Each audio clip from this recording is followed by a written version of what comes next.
The front stoop is back. About to go ahead and get busy with this, ladies and gentlemen. I'm glad you guys are joining me.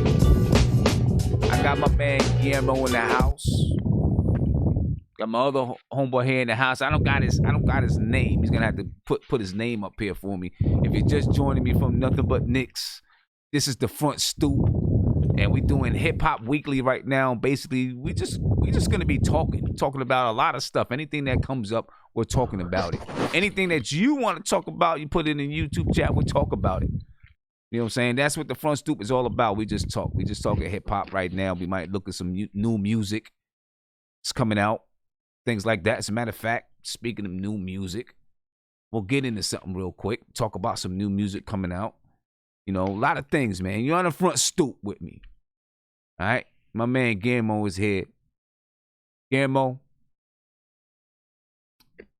What's good? How you doing, chap? What's good? I'm chilling, man. I'm chilling. It's been a while since we've been here, so I'm pretty sure we got a lot of stuff that we could talk about. The last time that we did one is when we did the review of the Lost Tapes album. That's the last time we did a front stoop. You know what I'm saying? So now we're back in effect. That review went over pretty well, man. It got some nice views. It got a lot of people was commenting on it, talking about it. You know what I'm saying?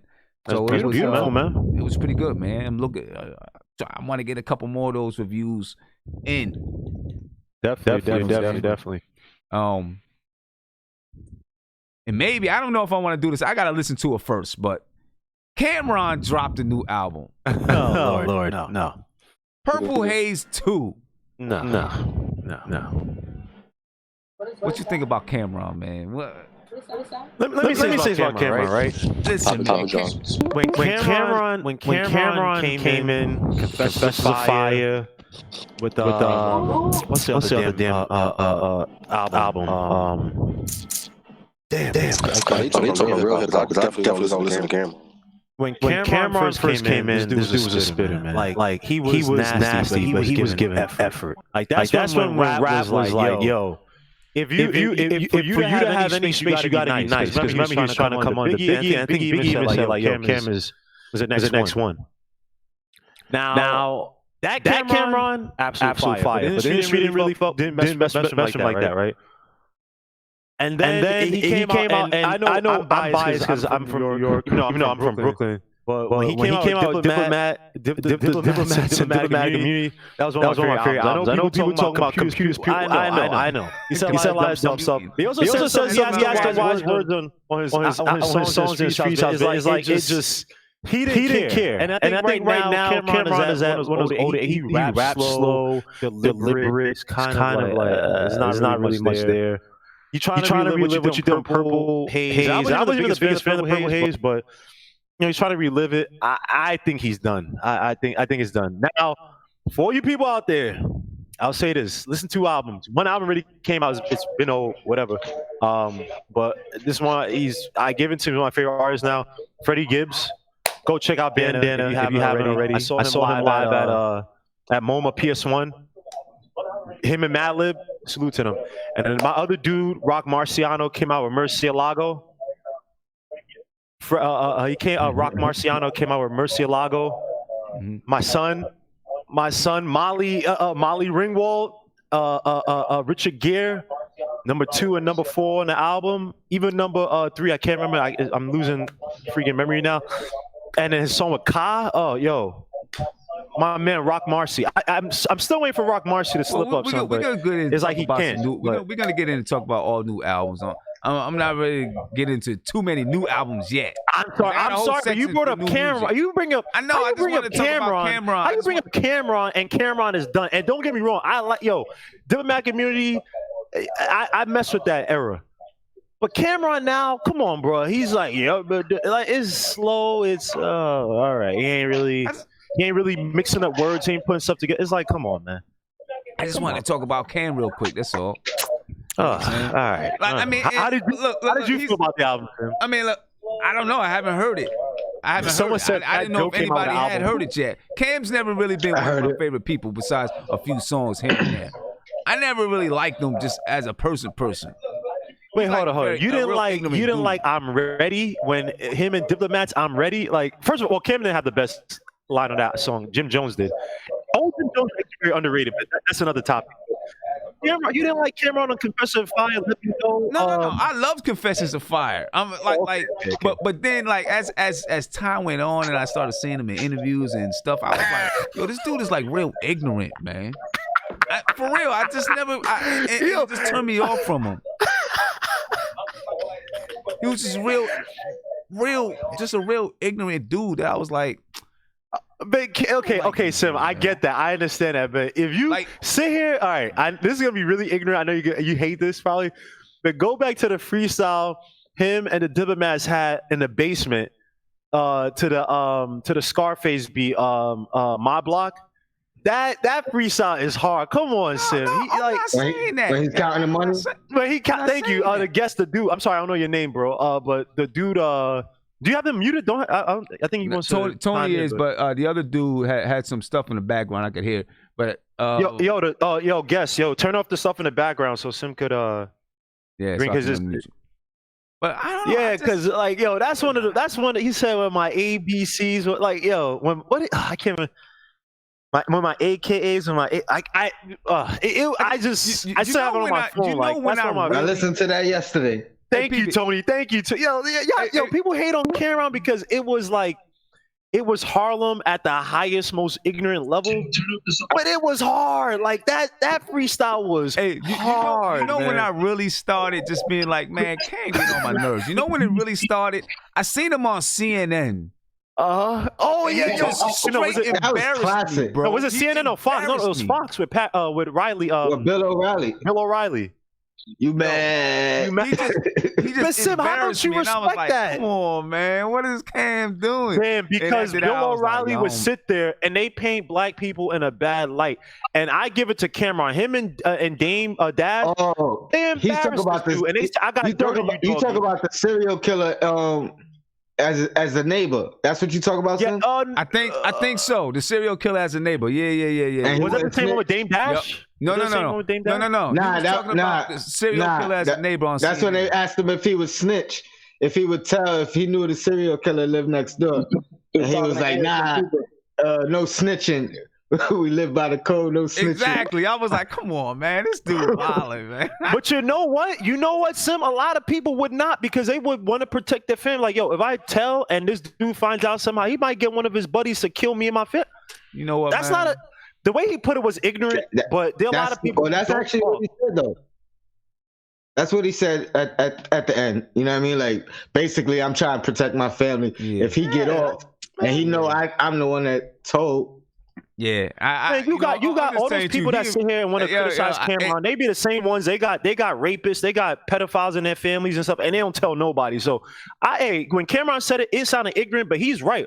Why am I gonna? If this guy ain't coming after me, I ain't even talking about just what he said. And he might kill my family. I wouldn't tell either. I'm not even just talking about what he said. I'm just like I seen him in other interviews, and I'm just like, he's just at that time. Now I've heard him in some interviews later on. You know, as he's gotten older, gotten a little bit bigger, you know what I'm saying? A little bit bigger weight-wise. You know what I'm saying? Yeah, calm down, a little, seem a little bit more intelligent and smarter and stuff like that. But he used to get on my nerves. You know what I'm saying? Yo, come on, man. All right, another question. All right. We had a really good interview recently. Yeah. As a matter of fact, there's a, I think, he's doing some interviews now promoting his Purple Haze too. So I'm gonna check it out. See what he talk about. See what he's doing. Yo, watch his Rap Radar interview. That was a good one. He really just sits there and just lays down some game and business and talks like on level about stuff. Yeah. Cameron took a lot of that money and he was investing in businesses and properties. Man, he was I won't say he's one of the first because people did it before him, but in terms of I guess in the modern, so-called modern, he was one of the guys that when people were taking advance money and spending on jewels and cars and dumb, stupid ish, he would disappear. And you see, he opened up this franchise here, buy this property, flip it. I don't think he's hurting for money, so I salute him for his smarts, man. He's an industrious dude, and he always wanted to keep business rolling. He always wanted to put jewels on. Yep. He always wanted mention jewels. Oh, don't mention. He always wanted to take care of Jim.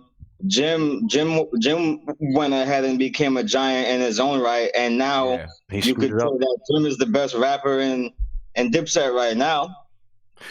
Jim Jones, go listen to 2 songs. If y'all don't think Jim Jones was deep, because people, this is what I don't like about what they say about Diplomats. The Diplomats are ignorant stuff, right? But they had some deep songs, but it's just because the beats were mad crazy. The 2 songs, I'm Ready and Harlem. It goes like the chorus goes Harlem, never know.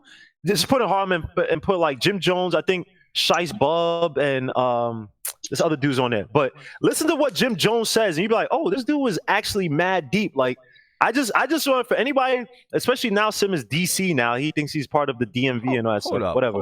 Hold up. He don't really mess with New York like that anymore. So he's on his bourgeoisie shit. He don't really mess with New York like that. So you gotta chill. You gotta chill. You gotta chill with that one right there. I said he said you're in New York no more. You heard that? You heard that? He gotta chill. He muted me. You gotta chill. You gotta chill with that. Yo, he said you're in New York. Yeah, that's disrespect. That's crazy. You gotta chill with that. That's all right. You can say what he say. You can say what he say. I'm gonna come to his house, bump us some go-go. That's what I'm gonna do. Oh, I like some go-go. But all right, so talking about rappers from old rappers, I guess that's what you want to call them, old rappers. Fabulous said that he's still searching for that classic album. Right? I don't know how old Fabulous is. Fabulous been through some stuff recently. You know what I mean? A whole bunch of stuff with his wife and all that. Yeah. Here's my question. Can you deliberately make a classic album? Hey, Guillermo, I think you got yourself muted. Got you.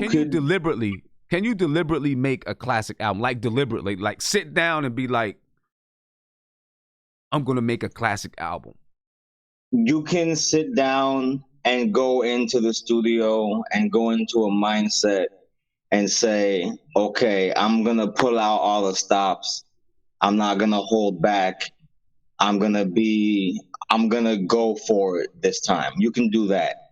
You can't make it a classic insofar as people receive it and dub it a classic. You can't control the reception. You can't control how the impact is going to take hold, and you can't control the popularity. Okay? What you can control is where you pull that creative reservoir from internally. You could be a rapper like Tyga, right? Who his lane is clear. I make strip club songs. I make turn up music that you want to dance to, that you want to drive in the whip to. That's my lane. I'm not going to go try to do Kendrick Lamar type songs. Right. He can go make an album where he's going to be like, okay, like, you know what? This is going to be just me. Like forget all this Tyga, Rack City stuff. I'm going to just go in and go do this album and just talk about everything, right? And not target that same lane that he's targeting usually. And then if it goes on to be a classic, he can say that he deliberately did that. Yeah. You feel me? But yeah. Go ahead. And he says, well, I guess he was really kind of talking about Go ahead. Somebody's about to say something? No, I was about to say something. I was about to say like you can't have a classic with straight popping music that ain't deep. Some people would say that a lot of artists have classic albums that consist of all just turn up music. Yeah, there are classic albums that just consist of turn up music. You don't have you got to talk about the Stars and the Moon. Exactly. You have classic hip hop albums that do one thing and that's like make you have a good time, dance, turn up, whatever. or do one thing in the other way and just be deeper and conscious, or just be super gangster, and you could be a classic in your own right. 50 Cent got one. The thing about a rapper like Fabulous.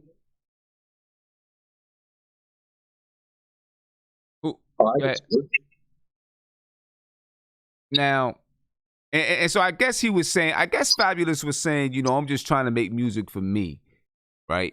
So I guess he's not, you know, he was asked the question on whether or not he was chasing a classic album. You know, a hardcore Fabulous fan will tell you that Fabulous already has a classic album. He got some classic mixtapes. Yeah. I don't know about the albums though. So he got some classic mixtapes. That's true. And he does say in his interview, because, you know, he's promoting, you know, he's out there on a promotional tour right now, promoting Summertime Shootout 3. He just said, you know, the fans is gonna make it a classic album or not. It's gonna be up to the fans. You know what I mean? Yeah. But you get a lot of people, you get a lot of artists that be like, yeah, I'm about to go drop a classic. I'm about to go make this classic album, blah, blah, blah, blah. And I don't think any person can deliberately sit down and make a classic album. It just, you can't. The thing about classic albums is it's all subjective at the end of the day. Because, for example, like myself, I worked for the Flatbush Zombies. I was their engineer for 4 years. And I worked on their 3 last albums. And their fans believe that their albums are the most classic albums in the world, but it's all subjective. And but you said their fans. Exactly, that's the point I'm making. It's their fans. Yeah, but usually like a classic album. Usually, a classic album is typically regarded to you as classic by different crowds, by a mix by the crowd.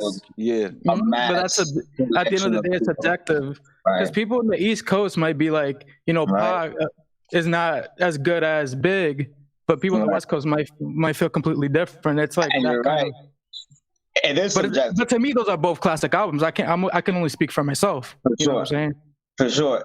And it is subjective because, like Fran will tell you, he already has a classic, right? But when he says something like that, you can see that he doesn't feel like he has a classic album. And I feel like from an artist's perspective, when an artist looks at their own repertoire and they're looking for a classic, they're looking for the album that people immediately jump to of theirs that could be used to as a representative of the genre, at least in its time as a whole. You feel me? So like you could go in and grab a classic gangster rap album and be like, okay, hip hop in this year or like in the 90s or at this time, listen to Illmatic, right? People will point you to Illmatic, but you could also say, you could say, you know, the Tribe album. You could say the War Report. You could say all kinds of different albums that came out in that same era from different types and like niches of hip hop. That's not gangster rap. It's not just conscious rap. And they're all considered classics. So nobody who likes any of those other niches will argue against that album if you pick it. Yeah, of course. Yeah, and with a classic, they know what a classic is. You feel me? So for the sake of conversation, when we're talking about a classic, something has to move a certain way. And if you look at Fabulous's archive of albums, he turns to hit the same fan base over and over and over again and just grow the fan base as opposed to it's like Davies. Davies does the same thing where it's like Davies. to me, he's one of my personal favorite rappers, but he always his audience is always the same exact people. So like I know the exact people who are going to listen to those albums. Right. A classic album to me is usually a paradigm shift type of album because when you look at all the people that we classify as, oh, they had a classic album, like Savvy said, first of all, it has to be a universal consensus. It could be people who don't even like that genre, and they'd be like, I know this guy because this song was so hot. Like, for instance, 50 Cent. When 50 Cent came in, it was basically he cut that bubble gum rap, Ja Rule crap, and brought, you know, back that gritty street whatever. Like, you could sit here, and even if you don't like 50 Cent, you cannot argue that Get Rich or Die Trying is not a classic album, even if you don't like what him. brought me to hip hop. It is an absolute classic. And when you look at that album, like, I liked 50 Cent before that, like How to Rob an Industry, but I liked him. Power of a Dollar, always mix it. When you look at that, the thing with Fabulous is like, even if you look at Nas, I think is probably the only guy that people were expecting him to come out with an album and came out with a classic album. Most of the people, when they come out with a classic album, is like, oh crap, and it changes the paradigm and shifts it back to whatever that form or style of music is. Now, I will say with guys like Flatbush Zombies, there's a difference, right? So there are people who they create classic flows or styles, and then it gets like marginalized into other stuff, because Flatbush Zombies definitely had their style taken by A$AP Rocky, all these people, but it's like it kind of gets marginalized as like, now it's something else, but it's not theirs, and they can't really come out. You know what I mean? So it sucks. Michi Darko. Like who? Michi Darko. Meech. Would y'all say Drake Take Care is that a classic? Oh. See? Hold on. Already, you about to get Hold on. I'm not even the biggest Drake fan, but to me, it's a classic album. Guillermo. It's a classic. You can't Guillermo. You can't do that. That's not only joking. Isaiah, calm down. Okay, all right. But the real question is, this the question people say, is it a hip hop classic? See, that's where they be like, nah, that's to me, that's more of a pop classic to me. You feel me? Yeah, it's more of a pop classic. To me personally, I think Thank Me Later is a classic album. Which one is the one where he has his hand on the cup? That's the Take Care. That's Take Care. See, That's Take Care. You remember that one? I think no. I just remember because of photo. I tried. I really can't. I tried. I tried so hard, man. All right, let me ask you guys this. Let me ask you guys how you feel about this. And talking about classic albums, right? And a couple of you guys brought up Illmatic. Couple months, maybe a month ago, Nas said he was tired of celebrating Illmatic. He wanted to move on to something else. He was like, I got. However, can I say one thing about Illmatic? Can I say one thing about Illmatic? 1 second. Oh, my bad. He said, I got however many other albums. Right. And you only want to celebrate one album. And so then last month, I think it was last month, he did like a special pack, special shirt package, whatever, of Nostradamus. So he went the opposite direction. Why would you pick Nostradamus? That was one of my least favorite albums. I think he did it on you could have picked It Was Written. It Was Written was my favorite album, but right, but I think he did it purposely. Yeah, because everybody's expecting It Was Written. Because what he was saying, he was like, everybody wants to, listen, he was like, I'm never going back to making Illmatic. I'm not making an Illmatic 2, right? I'm not that person anymore. I'm tired of celebrating, I do the 10-year anniversary, 20-year anniversary, 25-year anniversary, got all these special albums, orchestra albums, all this stuff. I'm tired of celebrating just one album. My catalog consists of way more than just that album. So I think he purposely went the opposite direction. It did something special for Nostradamus. Hey, Sim, can I say something on that real quick? When I grew up, right, like I knew of Illmatic, right, growing up, like when I was in elementary school and then middle school.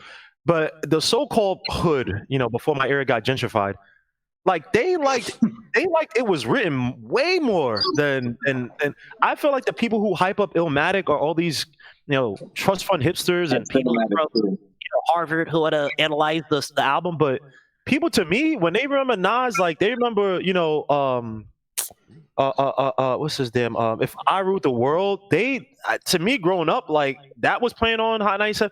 Like to me, it's just like Rewind. A lot of people are lazy. They don't want to listen to anything else Nas has because and Nas is probably one of the more versatile artists throughout his career. So it's like I feel where he's coming from. Like people who hype up Illmatic, don't get me wrong, it's a classic, but Nas has had other great albums. Stillmatic, It Was Written, Godson. Like he's had really good albums, and like people just overlook it. And he's had a lot of concepts that he did first.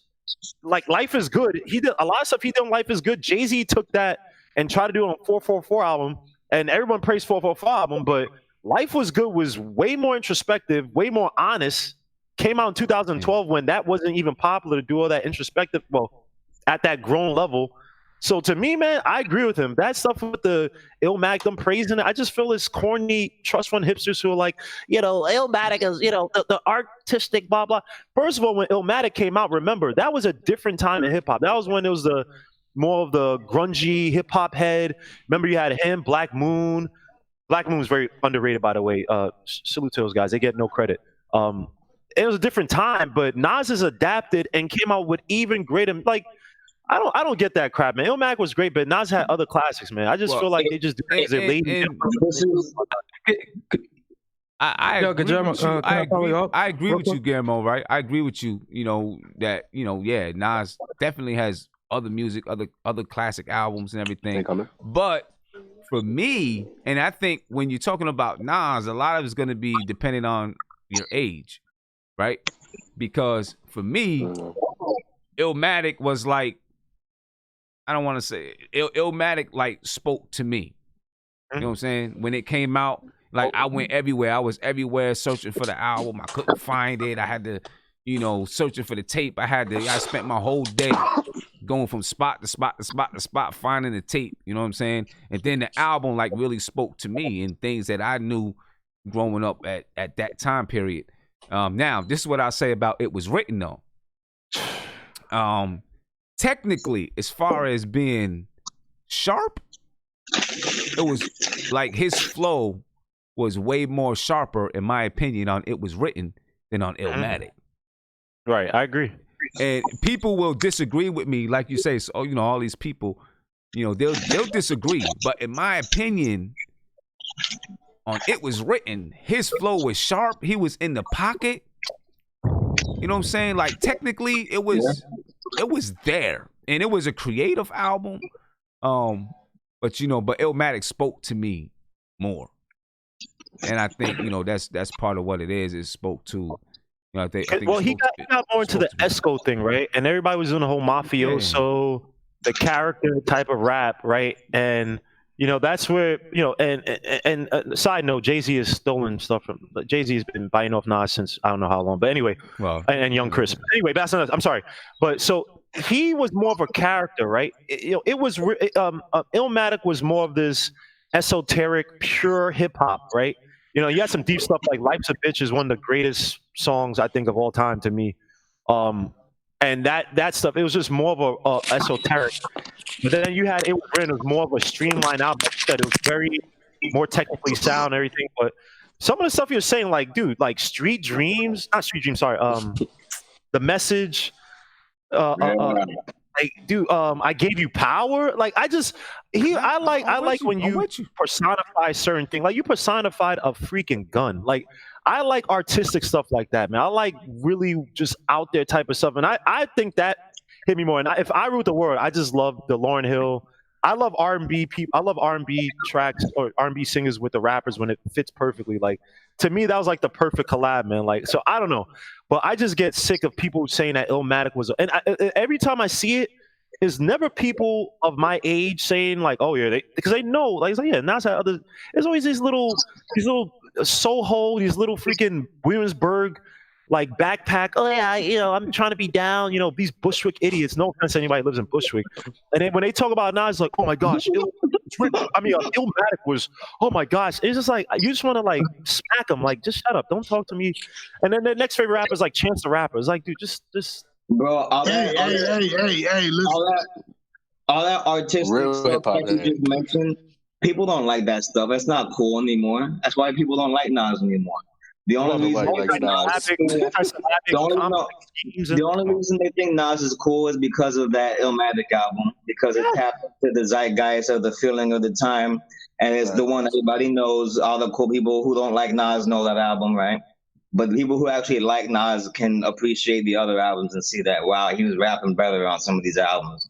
I want to go back to that time and era. Yeah, in that time and era, you would have gotten robbed. Like, get out of my face. Like, why are you? But for real though, the fact is this, right? You could literally say, like, if you're under the age of like 27, you're not a Nas fan. That's bad, because he's right there up there with the GOAT. He's like one of the only great ones where it's like just like his popularity, like he's not popular, and it's not about that, but people really just don't gravitate towards him. Like I would expect it when I hear my brother talking about him. You know what, bro? Don't you know gravitate towards him like that. I be looking at my brother like, who's this guy? We do a poor job with our legends, man. Like if you go to like a young person, like I have young people at my job, right? And you could talk to them about like Sting, you could talk to them about Neil Young, and they know all their songs, or they know their songs, right? When you talk to these young kids, unless it's one of these YouTube videos where like the young dude is sing with his dad and they play oldies, a lot of these young dudes, they have no idea, like, Nas, who the hell is that? And the sad thing is that when you actually play some of these songs for them, like, I've seen one kid get hyped off of Coogee Rap's On the Run, and he was like, yo, this is like my favorite rapper. And the dude is like 20 years old. I'm like, bro, like, you think Coogee Rap is nice? Like, you have all you gotta do is expose it. What you missing, man? So why is it the issue is that the labels don't push those things out? Like, you gotta, that's what we can get the deep media is pushing out. Like, at the end of the day, that's what they want. It's all that ignorant stuff. That's what's popping right now. Like, you don't hear anything with contextual anymore. It's just not what people want to hear. People's attention span is this big. Like, think about how long music is now compared to how it was long as it was then. Snippets. 4 or 5 minute songs, and now it's like 2 minutes, a minute and a half, and it's like, that's what people want to hear. Like, I'm glad you said that because I would love to know how much of his masters does he own? Ooh, and which album does he own it for? Does he own his masters for Nostradamus, and that's why he did the shirts for that album, not the other one? Because he said himself, like, just a while back that like, I think it was on Drink Champs or something, that he was trying to get a feature but he couldn't from Prince because he didn't own his masters. He wanted to own his masters and do that stuff and be able to celebrate that, because all of these celebration albums that get re-released, a lot of the money goes to the label because he doesn't own the masters, right? So he would be more celebratory about his own catalog if he did, but when he does, then we can talk about God's Son for like 2 weeks straight and no one's gonna care. We're all gonna buy the merch. Right. I mean, I think in that, I remember that interview on Drink Champs, when he said, he asked Prince, he was talking to Prince, and he was like, yo, I'd like to do a collab. And he asked him, do you own your masters? And he was like, come talk to me when you own your masters. From what you hear about Prince was always on, some self-empowerment, artist empowerment type of thing. But just real quick. Man, listen, Prince knew the vibes, man. Prince knew the vibes. Just to kind of end that real quick. In November, right? He released the Nostradamus with Capsule collection. 20 years of Nostradamus with a Capsule collection, and it had there were hoodies. The one hoodie is actually pretty dope. Hoodies, T-shirts that said Nostradamus on it. I'm gonna show one of the hoodies across the screen, but then I want to ask you this, and this right here, this is one of the Nostradamus hoodies. Actually pretty dope. I don't know how much it costs. I didn't check it out. You know what I'm saying, but it's actually pretty dope. But why is it? Because Gammo, you brought up something. You said, you can go talk to, whoever that you talk to, and they know about Sting, they know about these classic rock and this and that. You know what I'm saying? Why is it that these other music genres can age well? Those artists can age well and put out records, and people continue to buy those records. But hip hop continues to be, and I know hip hop is still the music is still young, relatively, right? And maybe that's what it is.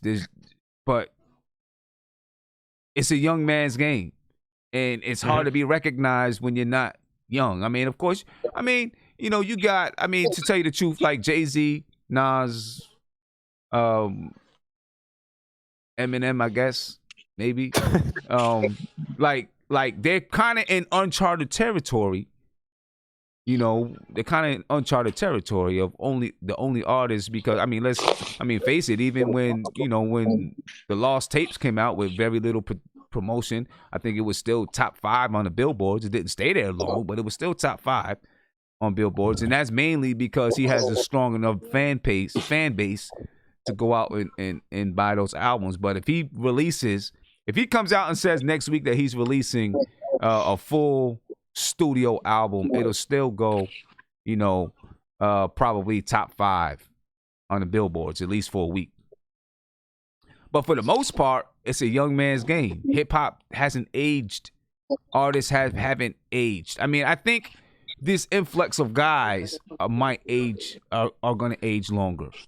I can tell you some. I got 3 good reasons. Like J. Cole and Drake, I guess, and Kendrick Lamar, right?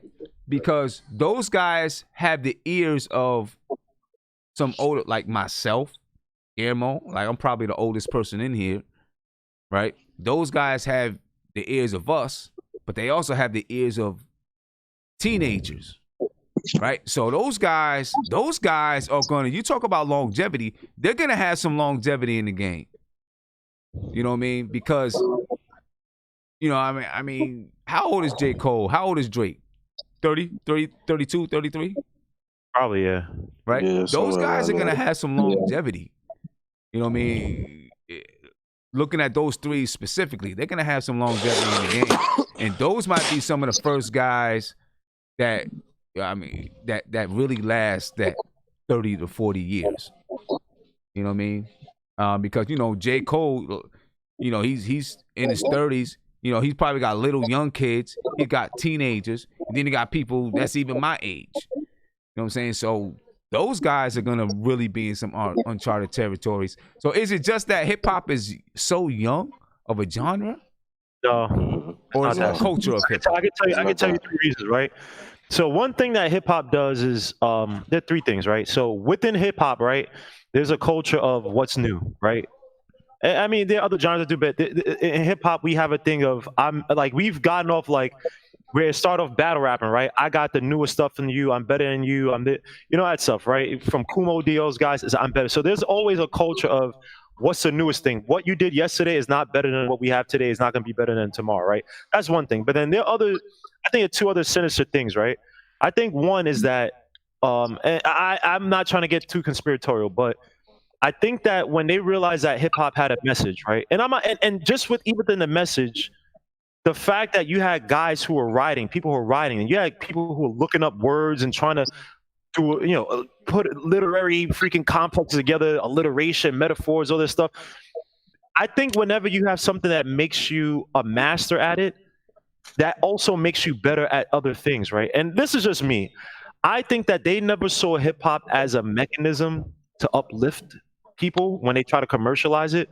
And then when they started getting guys like Public Enemy, and then even the early 90s, Wu-Tang, all these guys, despite the fact they were talking about swinging swords and shooting guns, they were putting realistic things like getting shot up, like this is terrible, like, Cream, when you listen to Cream is like, as sad as it is, it inspires you like, damn, man, we got to do better as a people.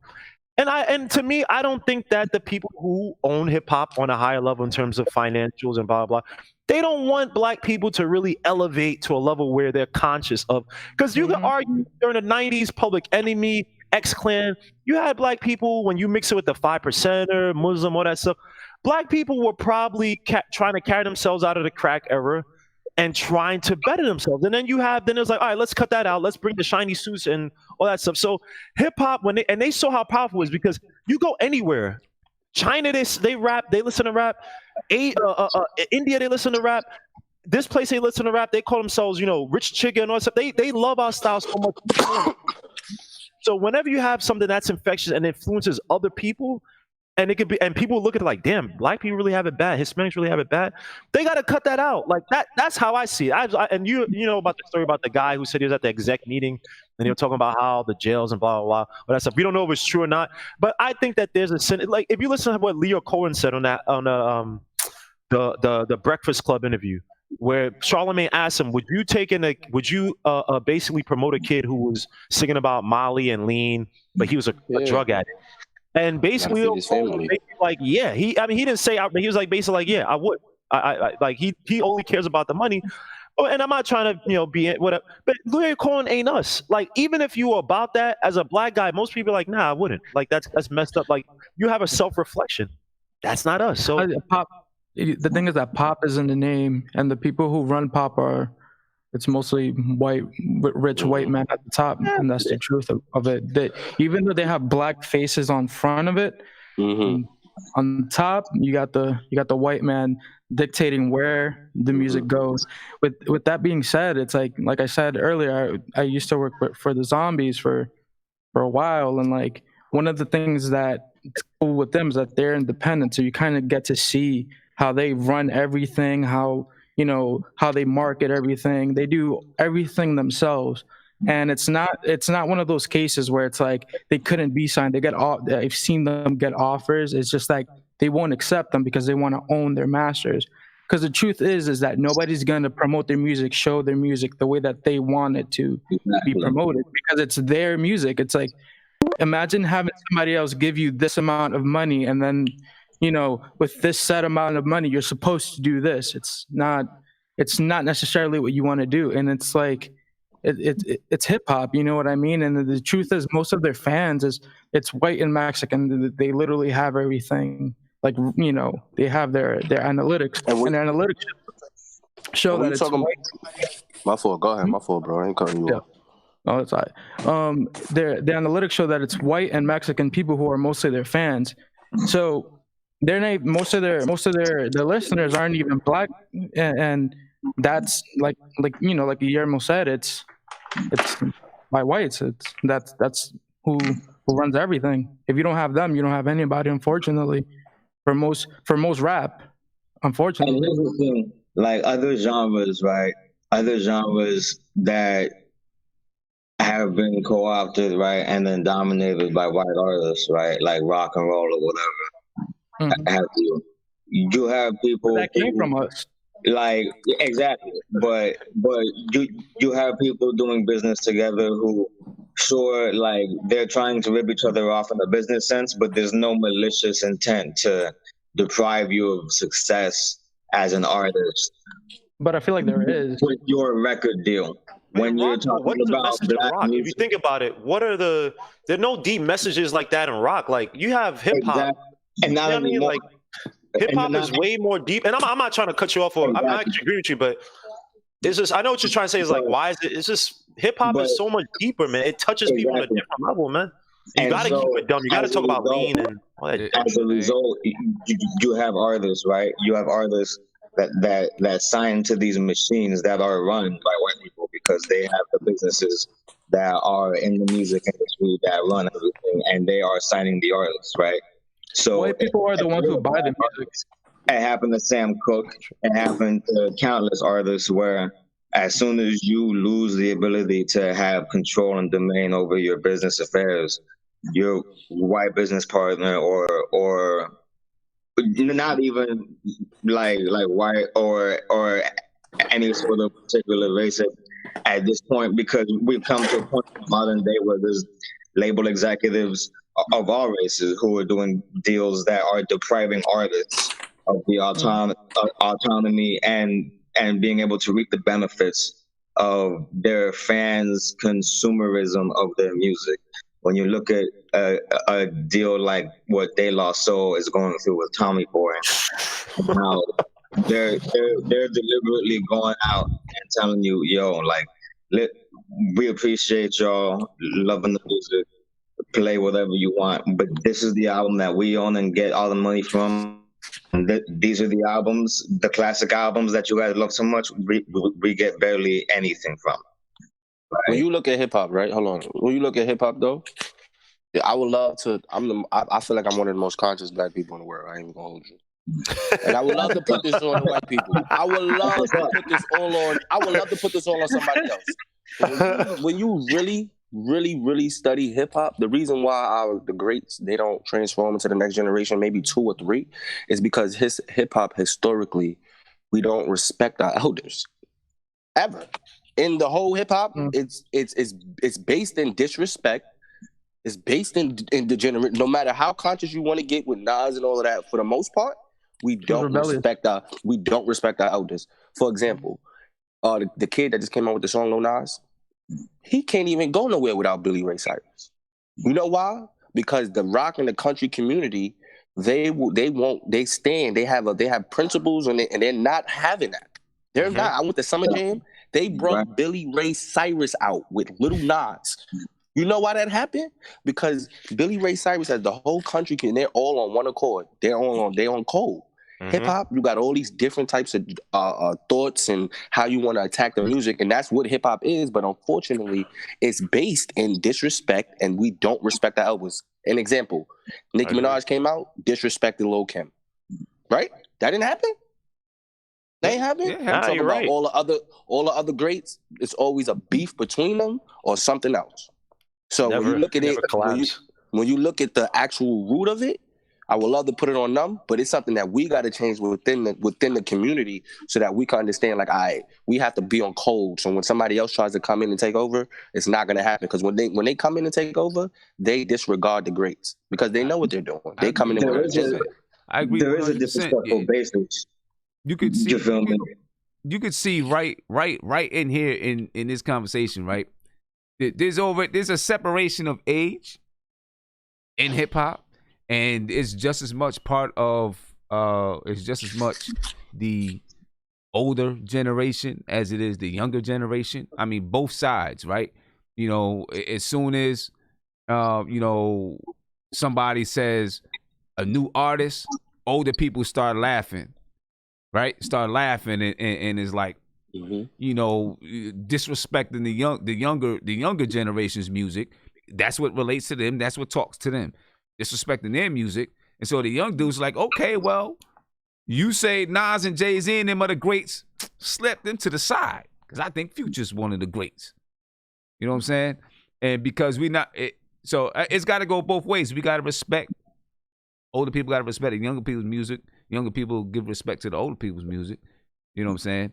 And then we could be unified. So when somebody comes in, it's like, oh, this is our music. This is what we're gonna do.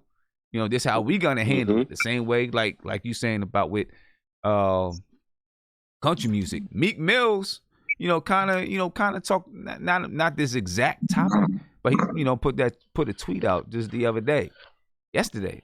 Or the 19th, a couple days ago. Kind of talking about these major companies. He said, what about major companies taking kids from the ghetto and got them signing their lives away for a little bit of money?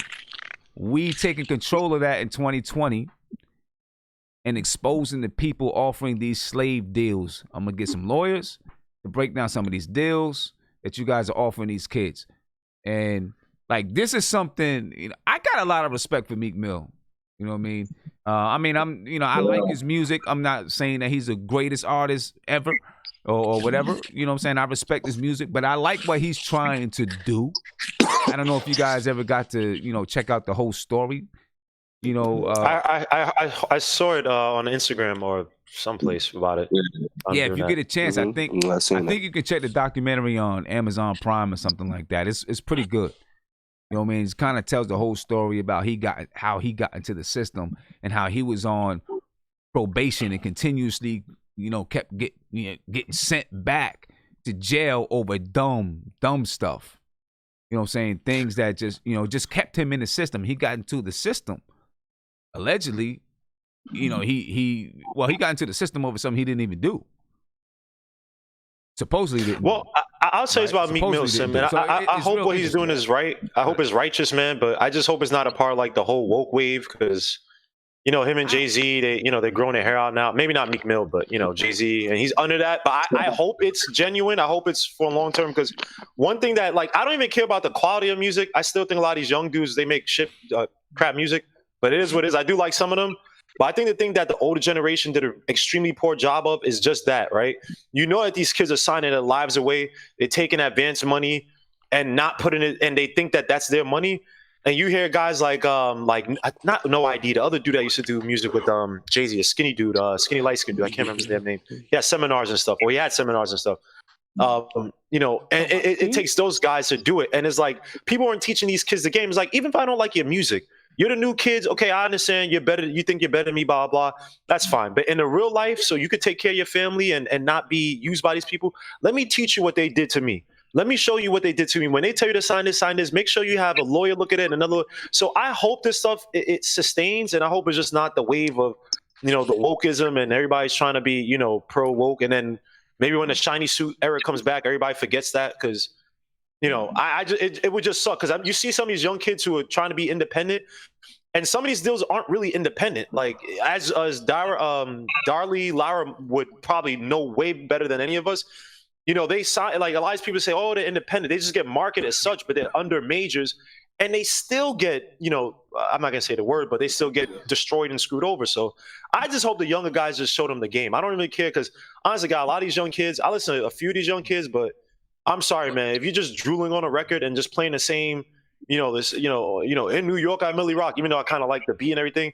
Some of these songs are trash. Let's be honest. Yeah, young kids. I want y'all to do well, but some of your music is garbage. I listen to ignorant music almost every day on the train. I'm not even gonna lie to you. There's a place for that, Guillermo. It's called no. There is. There is. 1,000% agree. I agree with you. I'm not bro. Back in the day, I listened to hot garbage in terms of party records and stuff that gets you hyped. Don't get me wrong. At the end of the day, I mean. So let me ask you a question. When you work out, when you go to work out, what you listen to? When I work out, listen to Rock Marciano. But you know what? Hold on. But when I go out to work out, I actually I have waves of what I listen to. I listen to a lot of just random. Yo. When I work out, I listen to Black Thought. I'm gonna listen to straight up Black Thought when he works out. You over here doing I listen to Black Thought. You know what I listen to working out? One of the people I listen to, actually, when I work out, Kodak Black. All right, so you understand. No, but bro, to listen to that.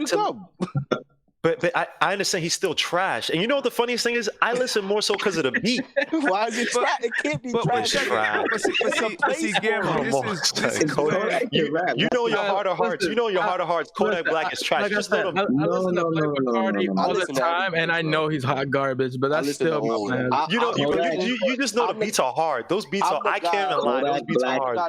Kodak Black. Let's go one at a time. Let's go one at a time. One at a time, guys. One at a time. I listen to it all. It's a Kodak Black can rap. When he chooses to sing, that's when the songs become a little bit hit and miss.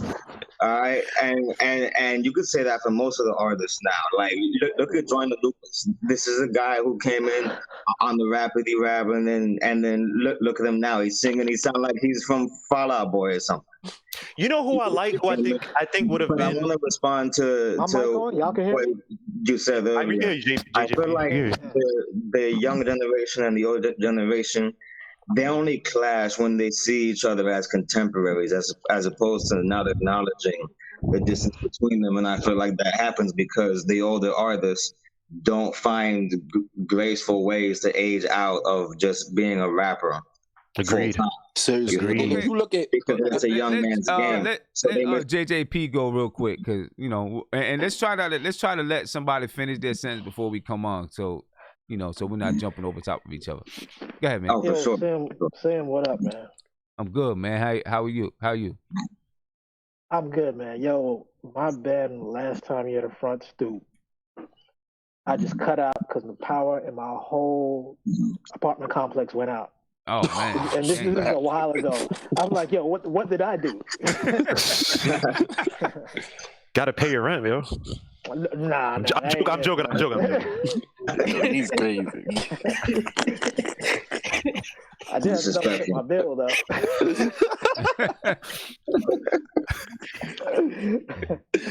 But real talk. I have this same conversation with some of these guys at work because I live in Atlanta, right? That's the most ignorant of the ignorant. They don't even speak English now. Oh boy. All right, so let me just get to the meat and potatoes of it all. I don't even mind. These guys, they try to pull off the garbage songs as, oh, well, our generation, they're more melodic and this and that. They always go back to the melody, melodic excuse. I'm like, no, motherfucker, you can't sing, and you put auto-tune on to make your shit sound more melodic.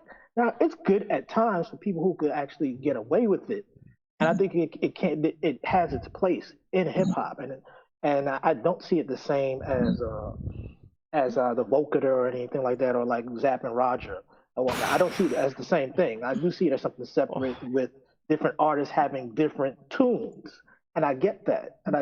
But the dangerous thing about autotune, especially with today, is that now everybody's using it. Reggae artists are using it. Guys who are trying to get into the game are using it, and they're not using it correctly. So my point is, if you're gonna do that, take that same time and hone the craft of actually knowing how to rap instead of taking the lazy way out. I'm out. I agree. Just to follow up on what he said. That's the problem I have with the current conversation, with the current generation. Not that I think the music is garbage. Okay. Because it's not for me. That's right. But that doesn't automatically. But that's not gonna automatically 1000% make me agree. say, "Oh, that's trash." Because it's not. Judge. Gotta chill with that. And can I make a note on JJP? Because I don't want to make it seem like I hate on the young generation. Because one of my favorite generations is actually the '60s. So like when people like they try to make it like if some older head say, "Oh, my generation is the best," Teddy Pendergrass, I actually probably would say I can't disagree because I love that music. I love the '60s. I love this. A lot of the instrumentals that these rappers take from, if you listen to where they take a lot of it from, is from the '70s. If you listen to those songs from the '70s that were like 4 or 5 minutes long and the instrumentals were all over the place, you would be like, it's like musical porn to me. Yeah. To me, it is. So I'm not hating on. I'm not a generational guy. But I respect the quality of music from the '60s, from the doo-wop era, the '70s with the Isaac Hayeses, the freaking Lonnie Smiths, all those guys. The '80s, obviously, rap, and then the '90s for the most part. But like JJP said, bro, some of these guys, like, they trying to sing. I mean, it sounds. They talking about melody. First of all, they're talking about melodies. A lot of people actually don't understand music theory or melodies. They're actually saved by the beat. Because if you want to listen to somebody who's even current who actually could sing and rap, I know you guys are gonna kill me for this. Who's very underrated is Max B. Max B was singing. He got a song with A Boogie out. He got a song with A Boogie. Max B is my guy in terms of he was the one to be like in terms of singing and rapping, and it was melody and sounded cool. But he's from our age, so these new generation guys, man. That's why I put like this in. You can tell the songs ain't hitting like that, and they got to be over promoted and pushed because the songs go away like this. Mm-hmm. It's like fast food. It's like well, fast food doesn't actually digest quickly, but that's a bad. Anyway, it's like candy. It's like it's trash, man. But when you heard songs like, and I'm not trying to just compare to. When you listen to songs like "Life's a Bitch," right? You had a sample by the Gap Band that was just disgusting. "Yearning for Your Love." You had AZ coming out, and what he was talking about was 5% of stuff, being also doing crime stuff because look, he's conflicted by life and that stuff. And then you had Nas talking about if the buck bought the bottle could have, the buck that bought the bottle could have struck the lotto, like. You had so many aspects of that song that made it memorable. The beat was hard, how they rapped to it was hard. Everything was perfect. When you hear these songs now, Sim, the only thing that carries you is honestly the beat. If you made it a cappella, you'll be listening to some dude talking about, I had to get Molly, the lean, the crush, it's like, okay, I get you. The crush and the Molly, get high. But our parents said the same thing.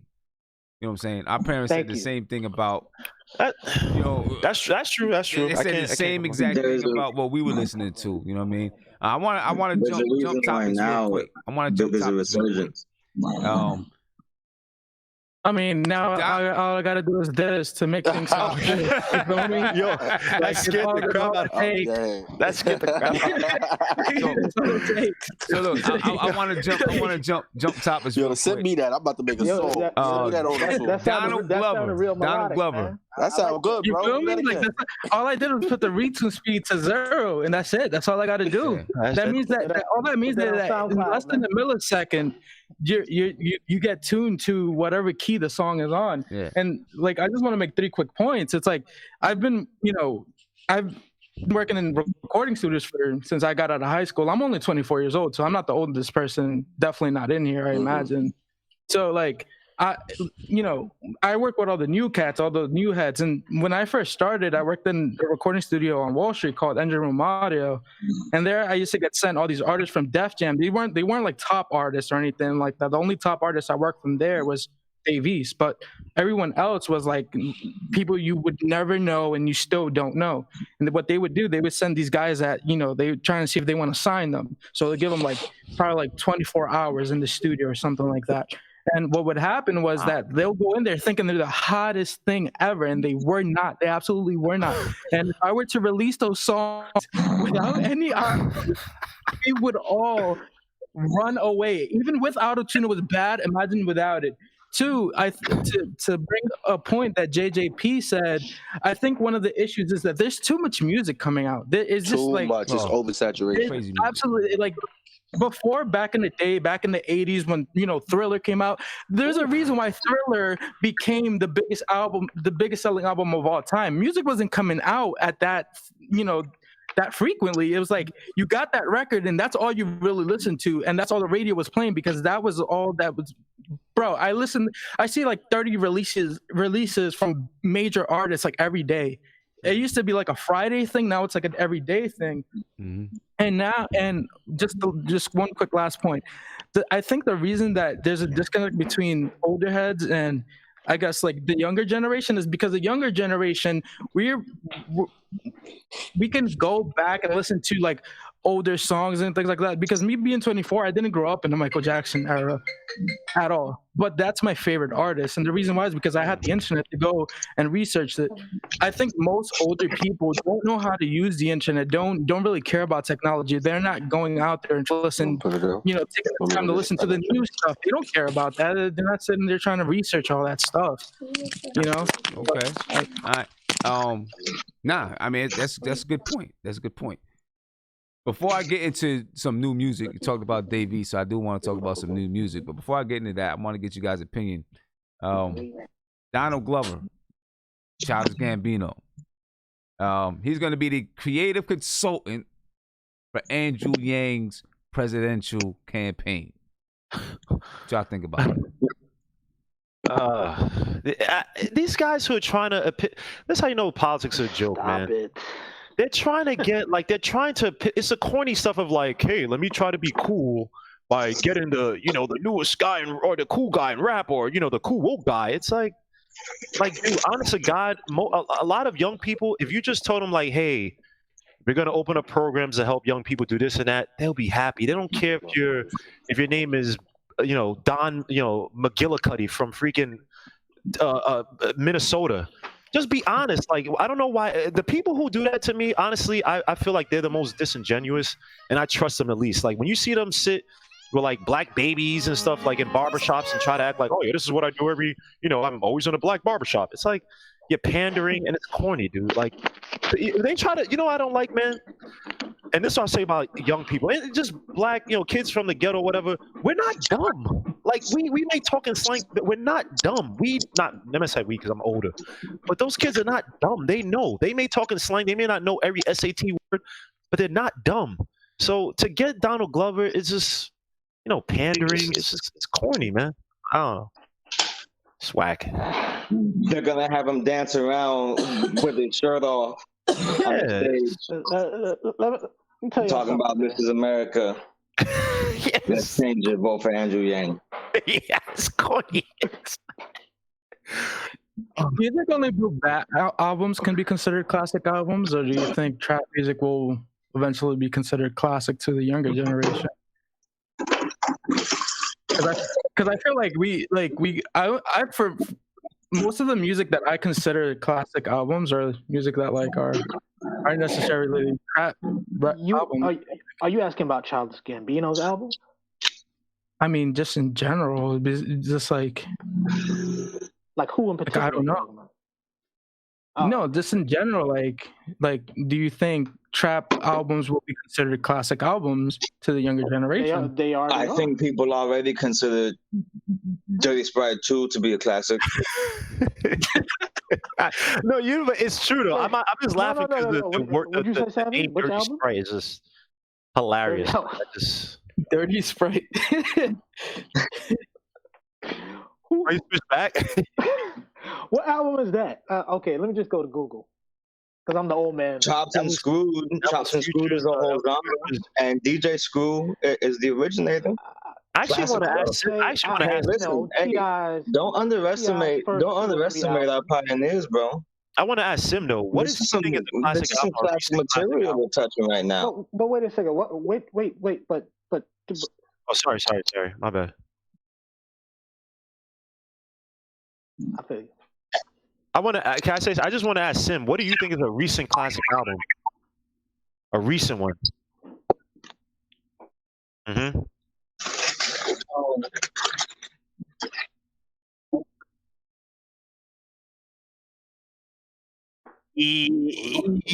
Pick Drake, but yeah. But Drake or Kendrick, I probably gonna pick.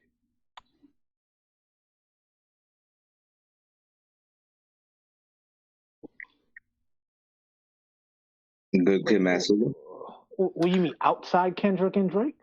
That's why I was. Yeah, that's why I was. Well, no, I was saying that he's probably gonna pick because it's like when people say recently, it's like those are the only two that would probably come to mind. And I'm not saying I like really either any of them, but a recent. Are you talking more radio friendly or?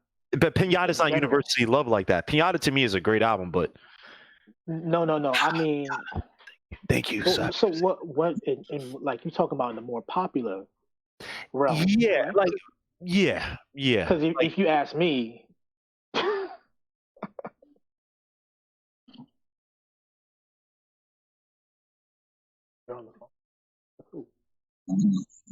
Was it a classic though? You think? Well, okay, you put like this. Screw even everybody. Do you think it's a classic yourself? Like, what would you consider a classic album to yourself? Like,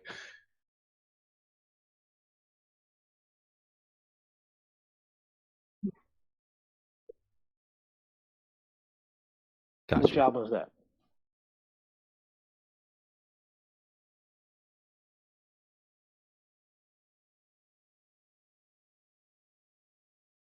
Oh,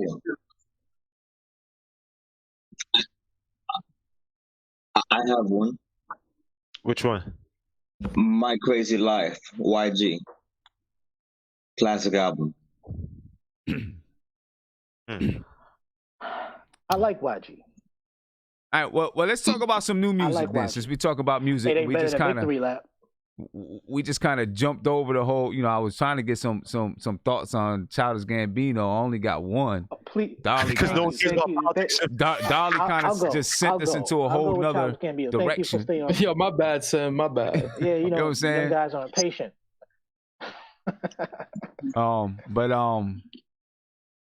All right, so since Dolly sent us in a whole nother direction, let's talk about some new music. No. Go back to Childish Gambino. I don't know if anybody else got anything else to say. I do. I'll say this about Childish Gambino. Childish Gambino is take a shower. You know what's funny about Childish Gambino? I knew that there was gonna be a next step after, because he did the comedy acting. He did the creating a show. He did the music. He did the creating a little movie. He did the conscious music video. This is America. All of that, right? I knew he was going to take the next step into politics, but just how powerful is this guy going to get? And like, I want to know, because next we're going to hear about a campaign from this guy 5 years from now. Trying to be the president, okay? Taking the shirt off, dancing during the debate. All right. Okay. I just want to know where the line's gonna get drawn. Hey guys, hold on for 1 second. I gotta do an audio check real quick. All right, because they said that they can't hear me. Can you guys hear me now? You know, some people said they couldn't hear me. I'm just making sure that they can hear me in the live stream. Can you guys hear me? That damn Acer computer they're using. That's why. Yo, guys in the chat, in the text chat, say if you can hear.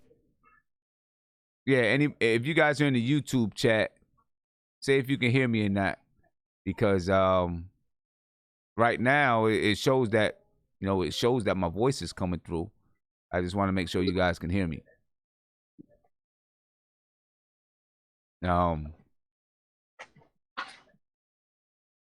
Let me check on my other end just to make sure you guys can hear me. But we're gonna start talking about some new music. All right, I'm good now. Okay, I'm good. They can hear me.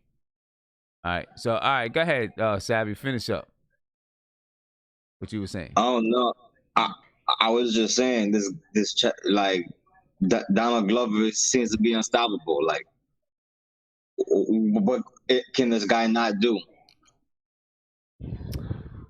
We'll see. We'll see how that whole thing goes out. You know what I'm saying? Because I'm interested, with what Guillermo was saying.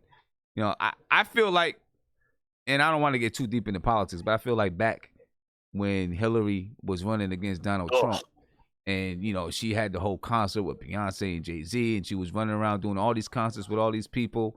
I felt like right there, I said to myself, she's about to lose this joint, because it just doesn't look genuine. It just wasn't genuine. You know what I mean? Right, exactly. But JJP, go ahead. I know you wanted to jump in on there. One is a wolf and one is a fox, but they both come from the dog family. I like that. Okay. JJP. All right. JJP. All right. I'm gonna be watching that. I'm gonna bring the topic back up later. Listen, can I ask a question on that? That includes Childish Gambino, and I like his TV show. But come on, man. Sim, though, can I ask a question real quick on that, though? Yeah, go ahead. How do you feel about? It's one thing if Hillary Clinton, who called us super predators, and she has her sort of past, helping with the, supporting 3 strikes and stuff like that. Whatever. How do you feel about these guys, like? Because I see it, I see things on a so-called conspiratorial level, right? And I'm not gonna get too deep in that. But how do you feel about when these so-called woke wannabe artists, Jay-Z grows out his hair, he doesn't, cut it anymore, he doesn't get waves anymore. Childish Gambino does this is America crap, even though before he was probably like, Turk and nerd. How do you feel about these guys where they sit here with these politicians and help them pander this corny stuff, versus they're kind of like, they don't want to play the background, like, all right, maybe I support this guy, but I'm not going to really get too involved, because how should we take them? Because to me, I would say, look, first of all, I listen to these guys for entertainment. I don't look at them as anything but that.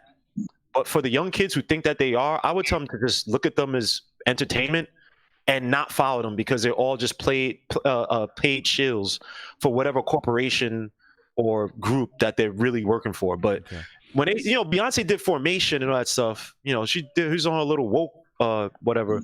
But then you're doing a concert for Hillary Clinton, who has a really bad history, her husband, with black people. Like, it's just like, how do you think that we should look at these artists once they do that? Because Hillary Clinton, who cares? But we still listen to Beyonce, we still listen to Jay-Z. Why should we if they're doing that type of stuff? It's so hard. It's so hard to know what's genuine and what's not genuine. You know what I mean? To know when somebody is really, really, really doing something because it's genuinely what's in their heart, and they feel like, this is what I need to fight for, or if it's all a marketing ploy. You know what I'm saying? If there's no incentive to doing something, I forgot what the saying is. If you do something and there's no incentive, I forgot how it goes. That's when you know someone's really genuine, right? Jay-Z, I'll say this about Jay-Z, and you know my thoughts on Jay-Z, right? This is why I think that all that woke stuff is so corny and fake, right? This guy, when the Barney's thing happened, you got stuff with the Barclays Center. This dude was all about his business, and I can't blame him. I don't think any of these guys really owe me anything. Do whatever you. But then when it started to get hot, he saw how J. Cole, let's be honest, J. Cole's career took off more after the whole Ferguson thing. J. Cole stopped cutting his hair. He turned all bohemian, like a freaking Marley brother. Then he started getting hot, right, from that. And it's like, oh, now I can use that as a ploy. I get money from that. And he parlayed that, even when you look at the Kaepernick thing, who I don't agree with, but he parlayed that into, hey, I'm going to play the woke route and then get the deal from the NFL. So I think it's actually easier because, let's be honest, the only guys who really sacrificed their career to speak truth that I can recall of are guys like Dead Prez, and Immortal Technique. Those guys are talking about a lot of stuff and they don't get played because of it. So to me, I think that they all are opportunists. Like, all these people want to be woke. But a few years ago, they couldn't be bothered with anything black. You couldn't eat. The dude from Finding Forrester got stopped at Barney's, and people were bringing up to Jay-Z, and Jay-Z was like, "Yeah, well, I'm gonna still come out with my clothing line because I think that's how we could, It's like, really? Now he's woke and Come on, man. Like I just think it's. I didn't mean to cut you off. I just think it's easy to see these guys for what they are, man. And I remember at the Knick game, at the Penzi, you're gonna bring them up. We were talking about Jay-Z, and you were like, "Damn, man, I'm disappointed." So yeah. I need you to start talking about Jay-Z, man. I was disappointed that with him, doing whatever he was doing with the NFL and still doing with the NFL. I was like, that's not. He's supposed to be. He's got a bigger voice than that. You know what I'm saying? And if he was truly trying to do something, he could have did a lot more than that. But I mean, like you said, some people you can see through. Some people, it's hard to say who's genuine and who's not genuine. But, I mean, most people is not going to be genuine, right? Most people are going to, they know certain things that they do, especially today, you know what I mean? With so many people, so many movements and stuff out there, right? They know that they can capitalize off of it because there's youth out there today that want to have their name mentioned in something that is, like this dude. Let me get him out of here. I see. Right? That want to have their name, that want to have their presence mentioned in something, that is like revolutionary, right? So you gotta get him, man. You gotta get him. Yeah, I know, right? I gotta get him. I gotta get that, John. Come on, man. Too easy. Too easy. Yo, but they know, some of these kids out here nowadays, they want to be mentioned in something that was world changing, right? And so artists are definitely capitalizing off of that. You know what I'm saying? They're making money off of kids wanting to be part of change. Because there's a lot of kids today that are interested in seeing things going on and want to be part of it. I think some people. This is how you're gonna know if they're genuine. Just like you're saying, when somebody starts to speak out on something, and it starts to hurt their merchandise sales, their record sales, do they change? I was disappointed with Nas when he was coming out with the Nigga album, and I was like, okay, I like where he was going with it, but then when they wasn't gonna put it in the stores, he dropped the name. Now he didn't name it, right? But I felt like he should have kept the name. And to be honest with you, if you want to look at it from a Legends standpoint, he would have been more legendary to keep the name. And in the long run, probably would have sold more units because it would have just been a legendary thing that, this dude dropped the album called Nigger. They wasn't going to put it in stores. He did it anyway. I'm going out and it would have went down that way. I don't know, personal situations with money. I don't know. But I was disappointed that he dropped the name there. You know what I'm saying? So this whole thing like with Childish Gambino, Donald Glover, who knows how it went down? Did they approach him? Did he approach Andrew Yang and say, hey, I want to be part? I don't know. I don't even know how much he's doing or what's happening with it. I guess we'll see. You know what I mean? I tried to get Andrew Yang to come on Nothing But Knicks because he was talking some junk about the Knicks before. He never responded to me. Oh, that's the dude. Because he saw the front Stoop episodes. It was like, yeah, he's a Nets supporter, right, or something? Huh? Who? Andrew? He's like Yang? Nah, he's like a businessman or something. Is he? He's the one. He's the one that wants to give every person $1,000 every month. Andrew Yang. That's something he wants. He wants to give every person $1,000 a month. Right. Andrew Yang, that's Yang Gang. But hey, because I'm gonna get out of here soon, I want to talk about some new albums that came out either last month or this month, and I'm gonna start with Dave East. So, Darley, I know you probably want to have something to say about Dave East. I'm gonna start with Dave East. You know what I'm saying? I actually like the album. I think it's a good album. Yeah, me too. You know what I mean? Dave East got a new album, Survival. It's out now. You can check it out. Now, I will say this. I do think on a lot of the tracks, he's got the same cadence. Yes. Right? Yes. A lot of the same cadence. He's got some really good concepts on there. You know what I'm saying? But I think he's got a lot of the same cadence going on. Darling, you tell me, man. Well, I could tell you from I worked on Kyrie Chanel, so I can't talk about Survival. I know like the people who worked on it, but I could tell you that like he doesn't use a producer or anything like that, like a vocal producer. And the people who produce like the beats and things like that, Mike Cuz, Buddha, The Future, those guys are. He mentions them in the songs, like those. So I guess he has a sound and he's sticking to it, and people keep buying the albums. I like them. I mean, I like the cadence. I do agree with you that sometimes it's he's always doing the same thing, but I'd rather that than him like when he's experimenting with the autotune. I hate when he does it. I hate it because to me that's not genuine. To me, he's like trying to do like a club record, like a pop record, and it's like I don't like when I think about Dave East. That's not what I'm trying to hear. I'm trying to hear about like these stories that he put together so refinedly. Like he really puts like this imagery. Like he's really good at that, and I don't know.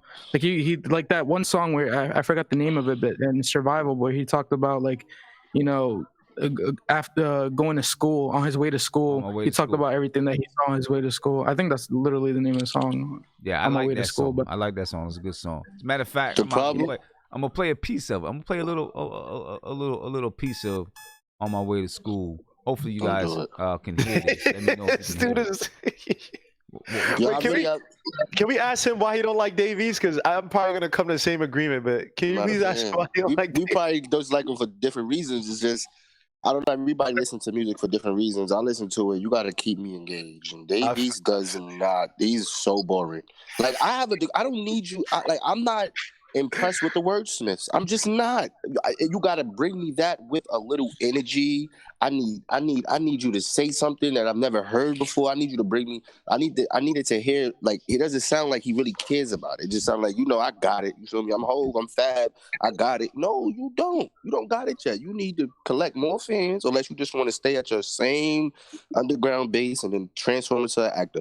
But I'm just not a fan of just the I won't even say he has struggle bars. It's just the same thing. I think it's HUD bars. Like he always talks about like like his friend Shooter and like all the same people. Yeah, like these are real people. These are all real people, by the way. These are like everything that he's talking about, like these stories, for the most part, like me being in these recording sessions, like I know these people, so I know that he's talking about like real things. But I think the thing with Dave East though, like you said, man, his cadence, bro. Like when you hear him rhyme, like I listen to like guys who didn't have the greatest bars, but their cadence on songs will make you feel a certain way, like Noriega, like. It's just like bro, like when you listen to certain people, like I know some people don't, but like to me, one of my favorite artists was Ghostface. Now I know he said crazy stuff that just didn't make sense, but you never felt like you at the very least were like, what the hell did he just like? You weren't trying to figure out what the hell this like. But Dave East is the same, like the same word flow, same word flow, same word flow, same word flow. There's nothing different. Like you could be saying stuff about real life, that's great, but how you put it, especially in rap, I think it's the most important, because you go around the world, not everybody, I don't like all bunch of lyrical, spiritual, but like that, I don't like that necessarily. But how you put certain stuff and then how you put me in a mood with the beat and you're saying things, and then if you could say something that's deep on top of that, you won. I give it to you. But Dave, I try, and I'm gonna list this album, but to me, Dave East, man, maybe he needs to listen to some older guys and try to figure out, like, how can you make it more you know who he remind me of? You know who he remind me of? He remind me of who I listen to too. He remind me of like a kind of like a Vado.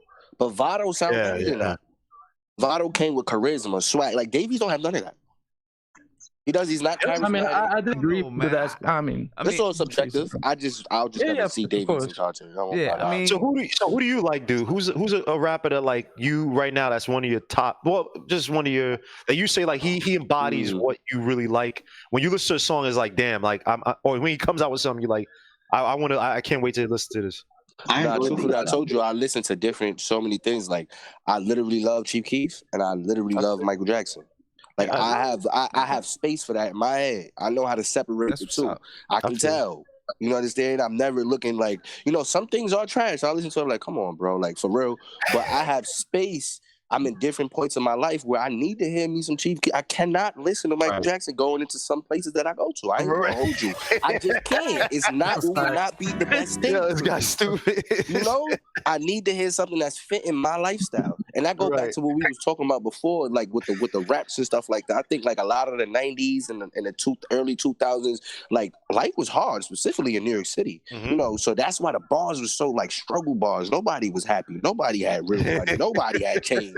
Everybody was aspiring to get that. Everybody's getting robbed. These dudes, if you look at these dudes, they come out, they first video, they got chains, medallion, you understand? So they're not really in the struggle. They're depressed. They're this, they're that, but they're not hungry like that. Money is not the issue in the world. So if we looking for struggle bars, the people a lot of people not really struggling like that. They're lying. They're not Uber Eats. Can I tell y'all one out? Because Sim don't want to listen to who I suggest, right? Can you listen to Sim? Can you please listen to Bandana, please? Bro, I have. Okay, all right. Because last time we were on here, I asked you if you say you're like, oh, I haven't, and I was just the like, last time we was on here was months ago. Well, that's your fault, man. So blame yourself for not having This guy remembers stuff from 10 years ago. Well, I didn't know him 10 years ago, but still. I'm just saying, a dude that I know Sim don't really, I could just tell Sim don't really vibe it. At least Tony Crow does. But Rock Marciano came out with Murcielago, man. Like, Rock Marcy to me, man, the way he flows like that, his flow is so perfect with his beats, man. Like, that's the only dude I look at right now that I'd be excited for. Like, there are young dudes I'd be listening to, like, ignorant stuff and all that, whatever. But right now, Freddie Gibbs and Rock Marciano, man, like, I just feel like, damn, man. And Rock Marciano is actually performing at Sony Hall on Monday, too. Yo, the kid that just died was next up. That little dude, Juice WRLD, he was next up. You want to talk about somebody that had a vocabulary? You ever heard him rap? I heard the song, the one that he took the Sting. Yeah, you gotta go on YouTube and see him you gotta go see him freestyle for like 15 straight. Really rap. Really, yeah, he can really rap. Yeah, you gotta get beyond. X was the same way too. Yo, he. Wait, who else? Oh, X. Oh yeah, X could.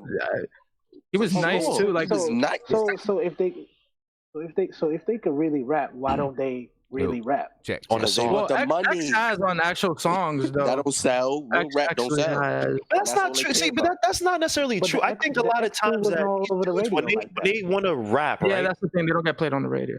Well, but the radio is dead. Like, no one cares about the radio like that. So if you're not going to be on the radio, just do what you know is true to your heart. If you could rap. Why don't you just do that if you're not going to be on the radio?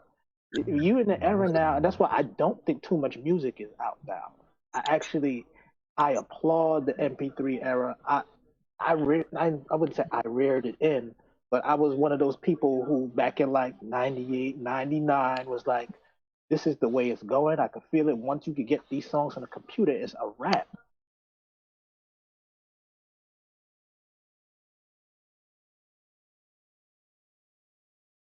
Dependence of it all. But I mean, just, if you could, like, what's up? No, go ahead. Keep talking. Yeah. So with all that being said, if you could rap, then rap. I'm not saying don't make the melodic songs or the singy songs and all the other stuff, but fuck, man, that's why it's called rap, because you are supposed to rap. You're supposed to. They always want to sprinkle it in.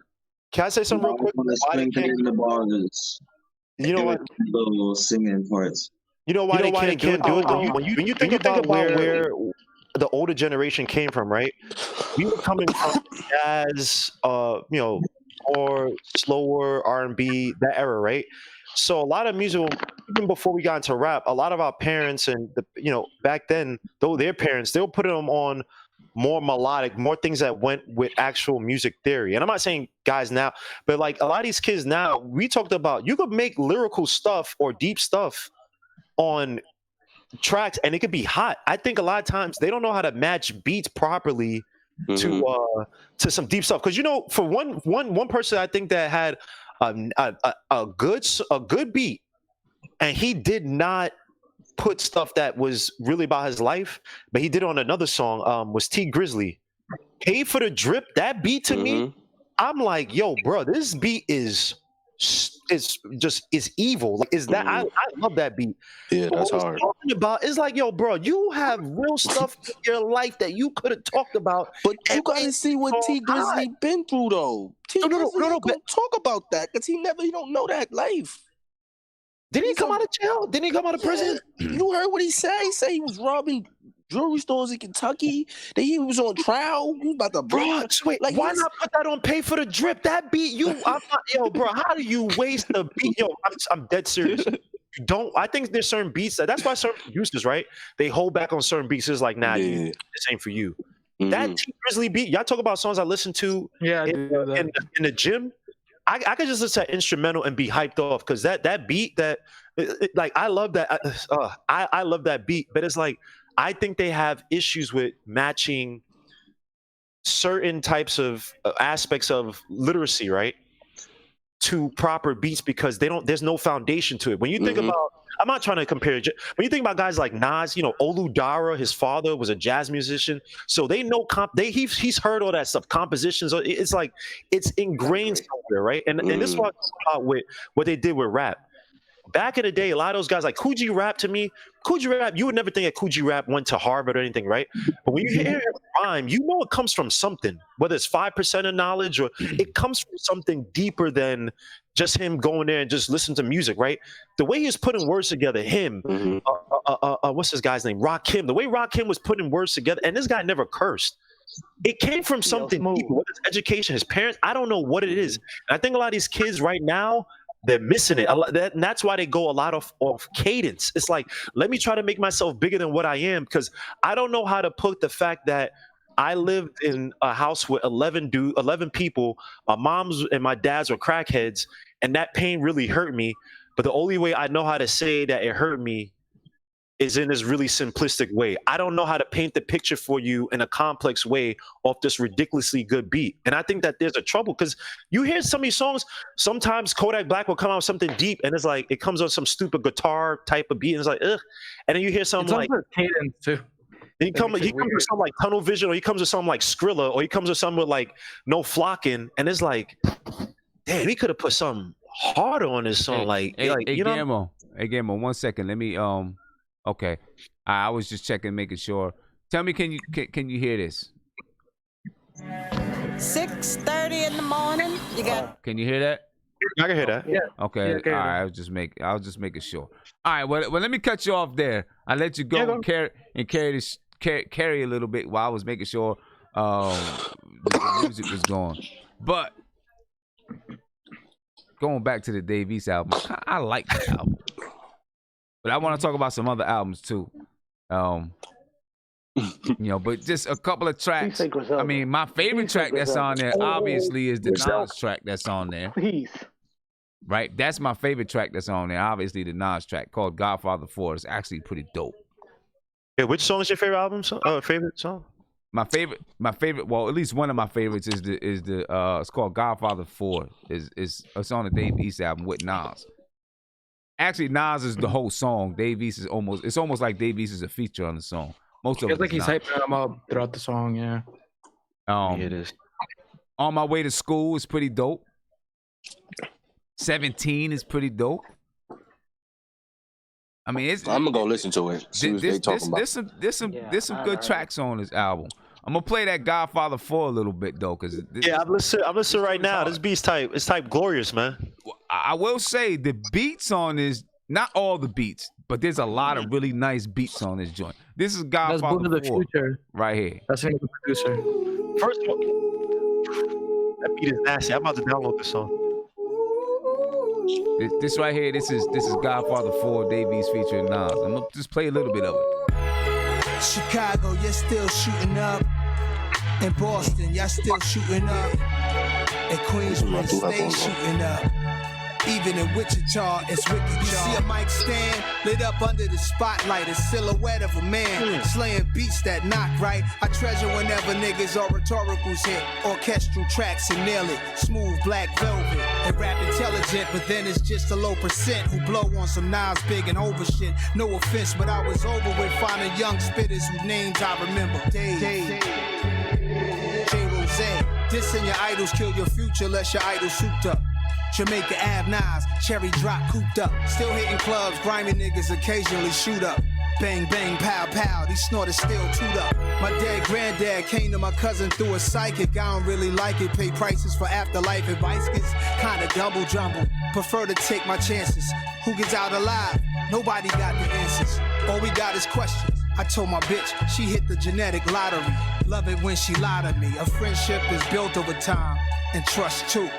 But trust is a contract that constantly needs to be renewed. For peace and solitude, peace and solitude, peace and solitude. Trust me and love me, I trust you and love you. Could you really show love? Like a tree falling in the middle of the forest. Nobody heard your shit drop, it's really garbage. How come rappers you claiming I got my style from? Never power and 10 for my mint. No diss to them men who got it in. This is now, that was then. Different style, different bends. As clear as a difference you resorting to. Distorting the truth.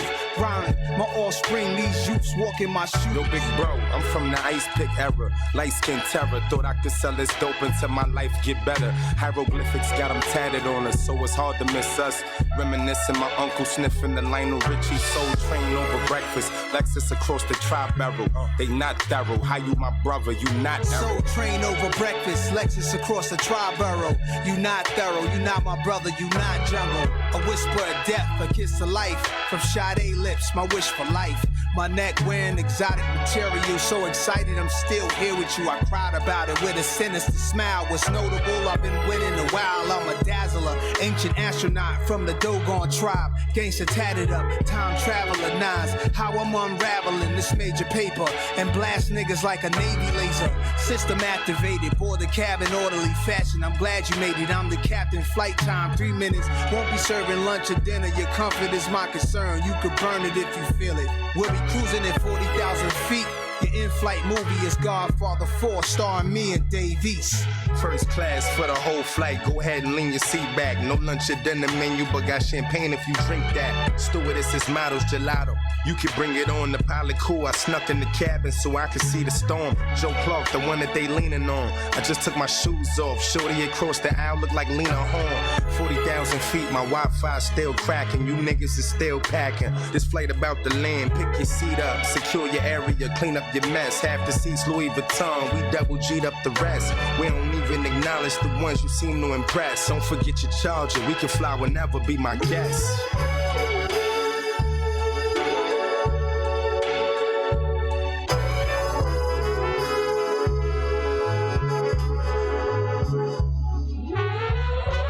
And one thing I will say, there's a lot of beats on that album that kind of match that right there. You know what I'm saying? There's some good beats on that album. And I think I was reading that they did a lot of live in studio instrumentation to record that album. That song is dope right there. That's a nice song. Yo, someone needs to tell Nas, don't allow Nas to ever pick a beat again. just fool him. Have Davey say, yo, you collabing with me? And then switch it to, bro, Nas said trust is a contract that constantly needs to be, like, I don't care what no one says. I don't care about y'all younger generations. I'll spit in your face. Nas is the greatest rapper of all time. I don't care what none of y'all say, man. Nas is like, he's like a lone samurai that he just walks around like, you think he walks around like a bum. Like, he just walks around, you think, oh yeah, it's Nas, whatever. If you fight him, he will kill you. That's why I get so mad at Nas. And we talked about this, man. Nas, to me, if he wanted to, we talk about the classic thing, I take that back, man. If Nas wanted to make a classic album, I think he could do it. If you could take Nas's talent, right? and take someone else's drive and then someone else's focus and just combine that beat to me. I didn't want to hear Dave East. I didn't, even though Dave East actually didn't sound bad. Dave East was on there? Nas on that beat, he said, "I'm an astronaut of the Dogon tribe." But he says this stuff, right? Did he say like lyrical, spiritual? But he said it's like he's just talking to he's like an old grandmaster trying to talk to students, and it's simple. Like I'm downloading the song. I'm sorry, I gotta download the song illegally. I'm gonna buy it too, whatever. But I got it down. I got it. That beat to me, I felt it, man. Like it's spooky, man. Like, this where the disconnect comes from, because in order to listen to that, like I'm 25, but you feel me? I'm a student of history. I know what the Dogon tribe is. I'm aware of that. But how many 25-year-olds know what the hell that is? I don't know what that is. That's true. But he doesn't care. But you gotta be okay. But I'm gonna say this. I'm gonna say this that though. go over people's head. But peep it though. But peep it, because when I was 25. And if I heard something in the song that I didn't know, I went and I said, okay, let me see what that is so I understand what he's saying. Thank you. These kids are different. They different. They different. They don't even have the diction. They don't know how to spell. That comes from home. Like somebody got to teach them. Bigger brother OG got to be like, yo, did you listen to what he said? And a lot of these kids, they follow what the cool guy with the OG or the older brother, somebody. They gotta have somebody got to hey, just, yo, did you hear that what he said? Because a lot of these young kids, I'm telling you, my nephew. He don't even listen to rap like that, but when I play certain songs like Styles P, some of his old stuff from Ghost and stuff, and I break it down to like what he's saying, he'd be like, damn, that's type tough. And this kid is a nerd, but like I play him certain stuff, he's like, oh crap, like they get it. You just gotta play it for them and get them into it. Because back then, like Sim said, people were like when I heard Coogee rap, till this day, I still cannot map perfectly what the hell, like exactly how he says everything in The Realist with Prodigy and Havoc. But to me, that's one of my favorite verses of all time. So these kids, I'm telling you, man, that song, man, I don't know. I got to listen to it again, man. Like this, that's perfect Nas. That beat was just. I'm gonna play one more. He was dropping some heavy gosh, I almost wanted to cry. Like that had the bounce. Like who's the producer? Who which one that? you want me to say? I'm gonna play one more. The Future and Mike Cuz. That's the name of the producer. Mike Cuz. Okay. So this a stretch of songs on here that. I felt like he should have I felt like he should have continued the concept of the album this way. There's a stretch of songs about three songs in a row, right? So after that song, there's a song called Need a Sign with Teyana Taylor, On My Way to School, 17, and then Mama I Made It. Those songs right there kind of tell like a little story all together. You know what I'm saying? It was a good theme. He should have stuck with it. You know what I mean?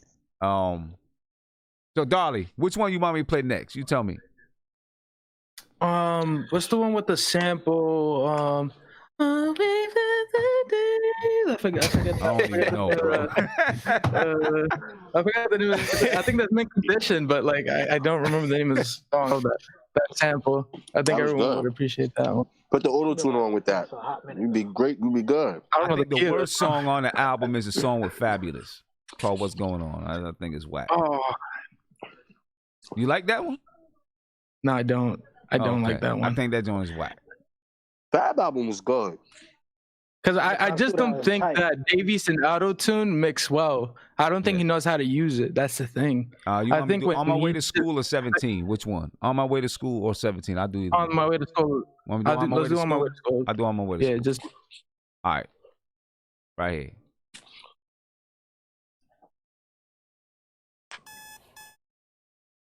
All right, let's get up. Is that really his mother?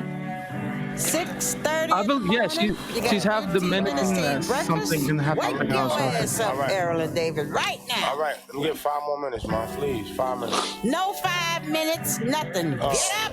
God, Errol, get up, bro. Come on. Get up, my nigga. I'm gonna get your father. Chill. He know how to get y'all up. Chill. It's too early for all that. Errol, get up. Just get up, my nigga.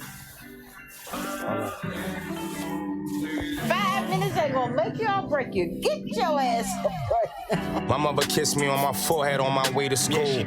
Told me look out for my brother on our way to school. Walking past the niggas that hustle, they told me stay in school. I probably would've fell in love with it if they'd have made it cool. I would see Bloods, Crips, and Kings on my way to school, making sure my outfit was mean. Always was late to school. Report calls kept me in trouble. That shit'll break your mood. I was just in homeroom with him. This nigga made the news. Fighting, giving different addresses. They made me change up schools. Walking through the halls next to my ops, that was a dangerous move. Nice and bald. All the girls like me. Guess you can say I'm cool. Had love for a few of my teachers, but I just hated school. I hated it. Either it was that or I just hated rules. I even was cool with the lunch ladies that would make our food. Brand new jeans sport, the cops stopped me on my way to school. Like go to class or come with us. Funny how life will make you choose. On my way to school, I seen everything on my way to school. I seen niggas die on my way to school. Die, just trying to stay alive on my way to school. On my way to school, you got a whip to drive, they gon' say you cool. Both eyes red, I got high on my way to school. Hope I don't end up dead on my way to school. Tried to cut through the projects, got robbed on my way to school. His mom needed help, he got a job, like why stay in school? His best friend just dropped out, he asked me to move. You got your pops, he ain't seen his father, he can't relate to you. His cousin pumping coke in the lobby and he been watching him. His mama wasn't affording them Jordans, he like I'm copping them. His crew said fuck school, he'd rather go hit the block with them. He try and get $1, his mind made it, ain't no stopping him. He fell out with his man, he noticed he been with the ops in him. He ain't been to class in 3 weeks, this nigga. All right, I ain't gonna play the whole thing, since we played the entire other song, but that right there kind of started, you know, a group of maybe 4 songs where he, you know, basically told a story. You know, that one's On My Way to School. The next one, he's 17 years old, kind of reminiscing back, and then the last one is like Mama Made It. You know, and then it goes on. I see D Public Enemy is saying to play Penthouse. Penthouse, it's a pretty good song too, Penthouse. But I don't want to play too many of them. You know, because I don't want to get the stream taken down, so I don't want to play too many of them. I think that's one of the ones where Dave East, the cadence sounds the same, and there were parts where even in my head I'm like, why didn't he just cut it and then cut it here, and it like it's just the same kind of and the story is I'm pretty sure it's deep, but it's the same cadence. My mom, it's like, oh, okay, all right. But the story I could definitely relate. The story is deep as that story. I just saw my mother. I just seen it. He painted that perfect for me. It's just boring though. Yeah, but I seen it though. He said it was just boring. I think he's gonna say something good, like he was gonna lift Dave East up. He said, "Nah, you feel me?" But I love that. That story was great. Like if I could read that in a book. Okay. All right. That'll be good. Well, you know, check that out. I'm gonna ask y'all about this. Kanye West is dropping an album December 25th. Who cares? Jesus is Born. Why are you trying to mess the night up? Yeah, Sim. Why would you bring down the? Yeah, everybody was vibing. Everybody was vibing. You play me a new Nas song. That I'm about to burn this. We talk about new. Listen, me personally, putting all the political stuff that he be doing aside. Oh yeah, I don't care about that stuff. Like I kind of liked. I liked one song. I liked the one song on the last album. Follow God. Right. It was the first one with the choir. I forgot the name of it. I love that choir. I don't know. That thing sounded crazy. You know what's the best part? Actually, it wasn't even on the record. It was just the choir going back and like. Yes, every hour is a song. Every hour. Yeah. I just like that. That song was cool. Bring down the power, whatever. That was cool. But the only song that I thought was good was Follow God. That sample, man. Oh, and then, I'll tell you this. There's a lot of kids that's bumping it though. Bumping the album or bumping Follow God? Yeah, the album. Yeah, there's a lot of people in DC. Yeah, over here too. I live in the Bronx. Really? Yo, there's a lot of kids that's bumping it. Okay, all right, I'll give him that. I just thought the album was weak, but I thought Follow God was hard. Kids, you know, 3, 4, 5 hours every day. You know, and not just with the basketball team, but you know, other kids too, and yeah, they playing it, they bumping it. Guillermo, think of it this way: Kanye is for them as DJ Premier might be for you or me. But you know what's crazy though? I don't dislike Kanye, bro. I just think that Kanye he's definitely just not the same. Yo, bro, Kanye on his first album and who he's produced for, some other stuff like Keisha Cole, that I Don't Love You Anymore beat. That's one of my favorite beats of all time, but from Kanye West. But it's like, bro, I hear some of these songs and it's like I'm not poo-pooing mental health. You know, I think he does have issues. But I just feel like maybe he should stop making music for a while. Maybe just breathe a little bit and then come back when he's, because some of this stuff just I don't know, man. When he tries to sing, and I've listened to the album like Water and Sella and some, I'm just like, but it comes with Follow God, and Follow God is that beat is hard to me. Like that I don't know, man. Yo, Kanye is so dope. He could walk into a classic song. I don't even think he mean to make that. Like that song is it. Yeah. Like Kanye is definitely one of the GOATs, and he's one of those composers. I wouldn't even say he's a rapper. He's a composer. He's on a Prince level. Like as far as he's directing, making the beats, making all of that. I put him up there artistically. I got 5 producers who are better than Kanye, but no, not just producing. I'm talking about as far as like art. He's talking about just being an artist. Just an overall like artist, like a Childish Gambino. All the different things he do. Kanye is like the same type of character. Like he's way beyond a rapper, way beyond that for sure. Yeah. His raps aren't his raps. I actually listen to Kanye stuff more so just for the beats, and I love sample crate digging. I love looking up samples and stuff. So you know, even I even have the Follow God song, the song that he sampled, and I even like that song. But you know, Kanye West to me, I'm not trying to compare him to what he used to be necessarily.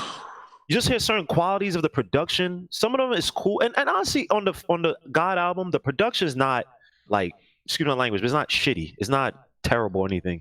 It's just, you know, some of the songs just sound kind of cheap, like where what he's saying, and then like you add it with like everything, just combine it. It's just kind of like Kanye West is better than this. Like peak Kanye to me is that song.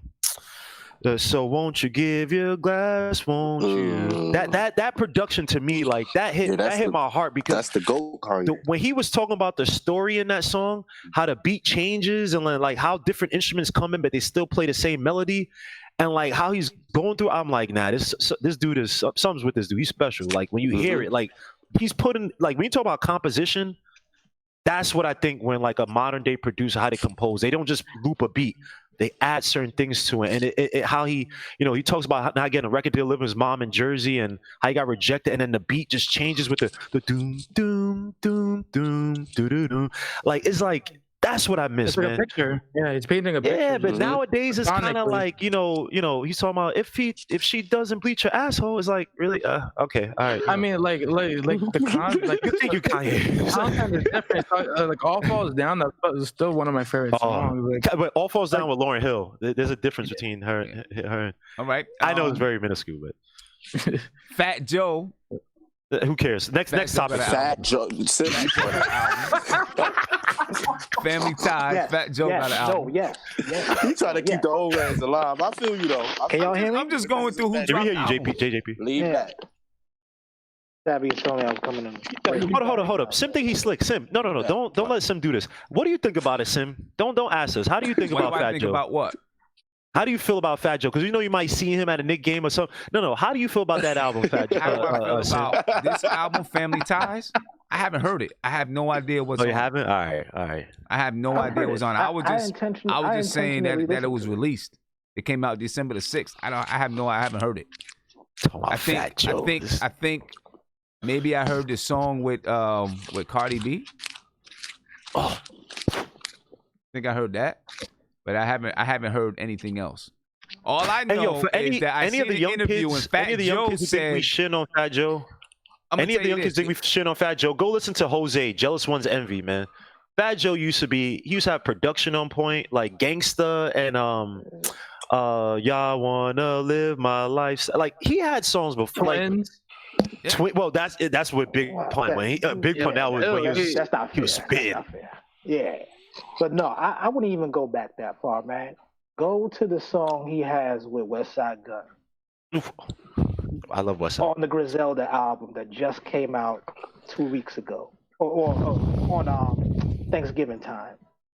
That's Fat Joe spitting, man. I gotta listen to it, but I heard the new Griselda album.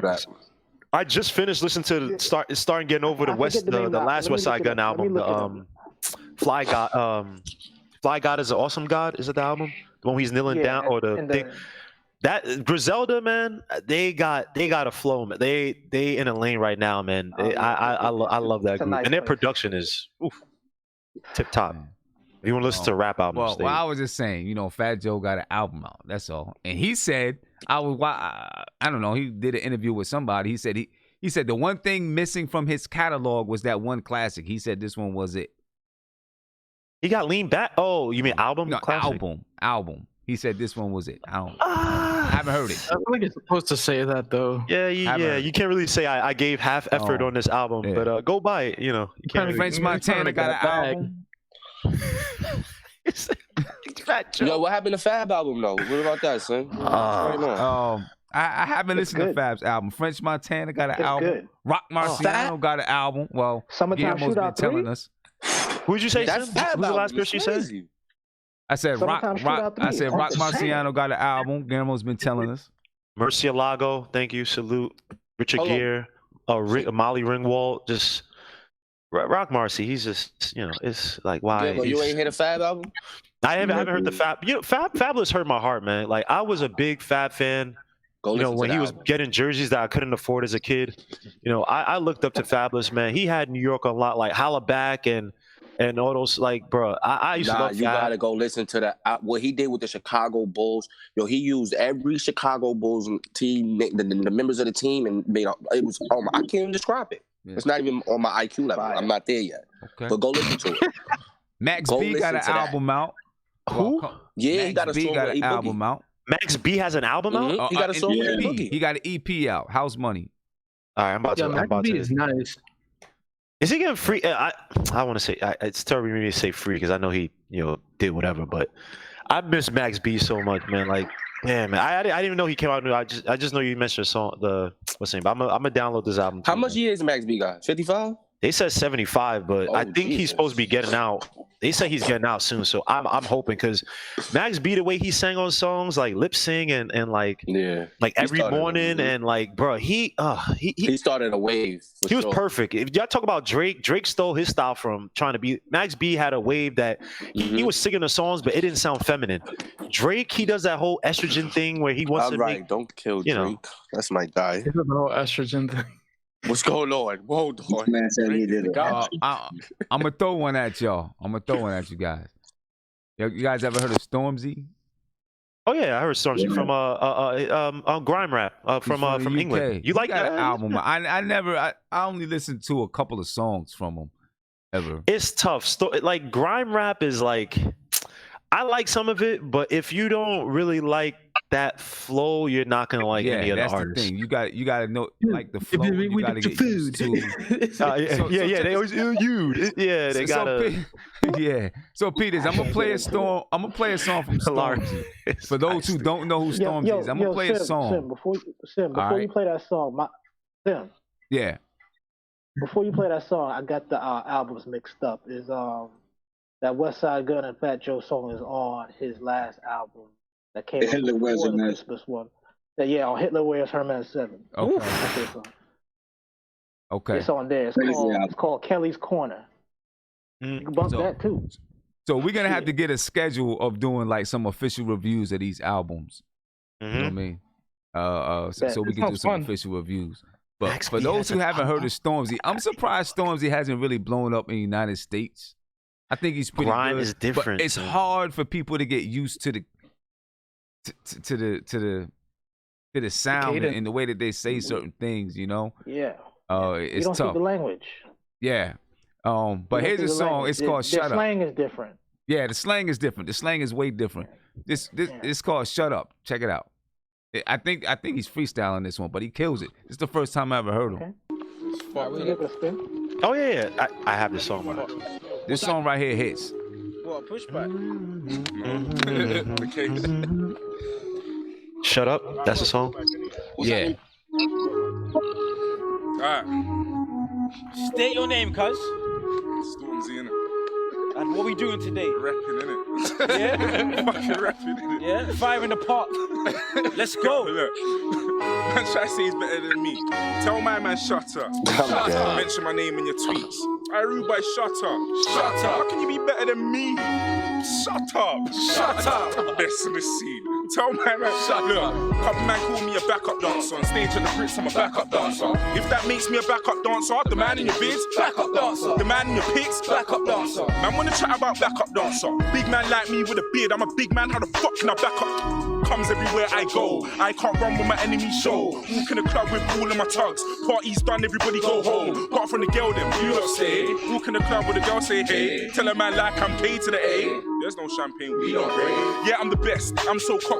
I got a mob like ASAP Rocky. I set trends, dumb man copy. They catch feelings, I catch bodies. They roll deep, I roll squaddy. Got about 25 goons in my posse. They drink Baileys, I drink Bossy. I get murky, they get worried. If you got a GAT, bring it out. Most of the real bad boys in the south. If you wanna do me something, I'm about. I'm not a gangster, I'm just about. When you see my man over there with a pouch, there one of you man try get loud. All of my man them move so foul. I might sing but I ain't sold out. Nowadays all of my shows sold out. Headline tour, yeah, blood sold out. When we roll in, they roll out. I'm so London, I'm so south. Food in the ends like there ain't no drought. Flips don't talk like he's got no mouth. I wanna make my mum so proud. Like yo mum, book a flight, go now. All of my ex-girls talk to me hard. Talk to my face, tell them talk to my palm. Had 4 bills and I bought me a car. Little red whip that I bought for my March. I straight Mercus who walk in the park. I take care when I water my plants. These MCs wanna talk about Lord of the Mics. You ain't even Lord of your yard. Dead MCs, blood, leave me alone. Me and your girl, we speak on the phone. Kill a whole crew of MCs on my own. Kill a whole crew of MCs for the throne. Look, I was out hungry, so damn hungry. Man try to eat, then leave me the bones. Now these niggas, they need me to grow.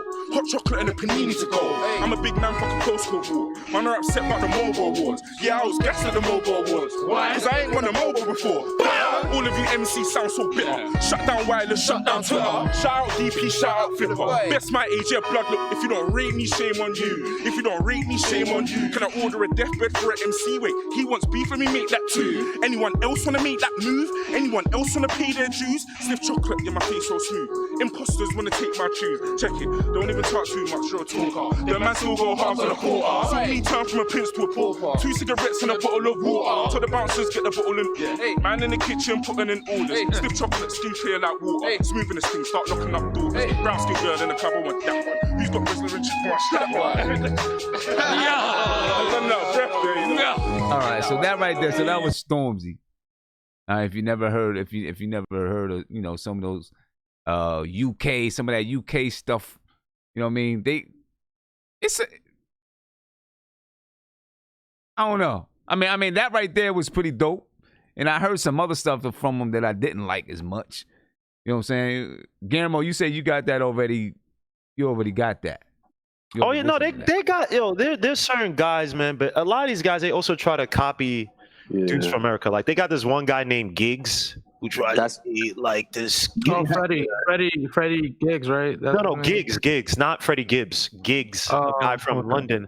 And they try, but they be having like this beat. When I heard it, this is the only song really I have on my phone that's from Stoop, because that beat is just disgusting. I love that type of fast, like, and you gotta that beat is crazy. That beat is crazy, like the flute and everything. Like whenever you could make a beat with a flute and you can make it tough, like I love stuff like that. But it's tough if you're not really into grime, because they got faster stuff where it's like it's a different feel. But if you over there and you listen to it, I think some of us would start to like. But it's just American rap is the best rap. Like you can't I mean, they're trying to do that thing.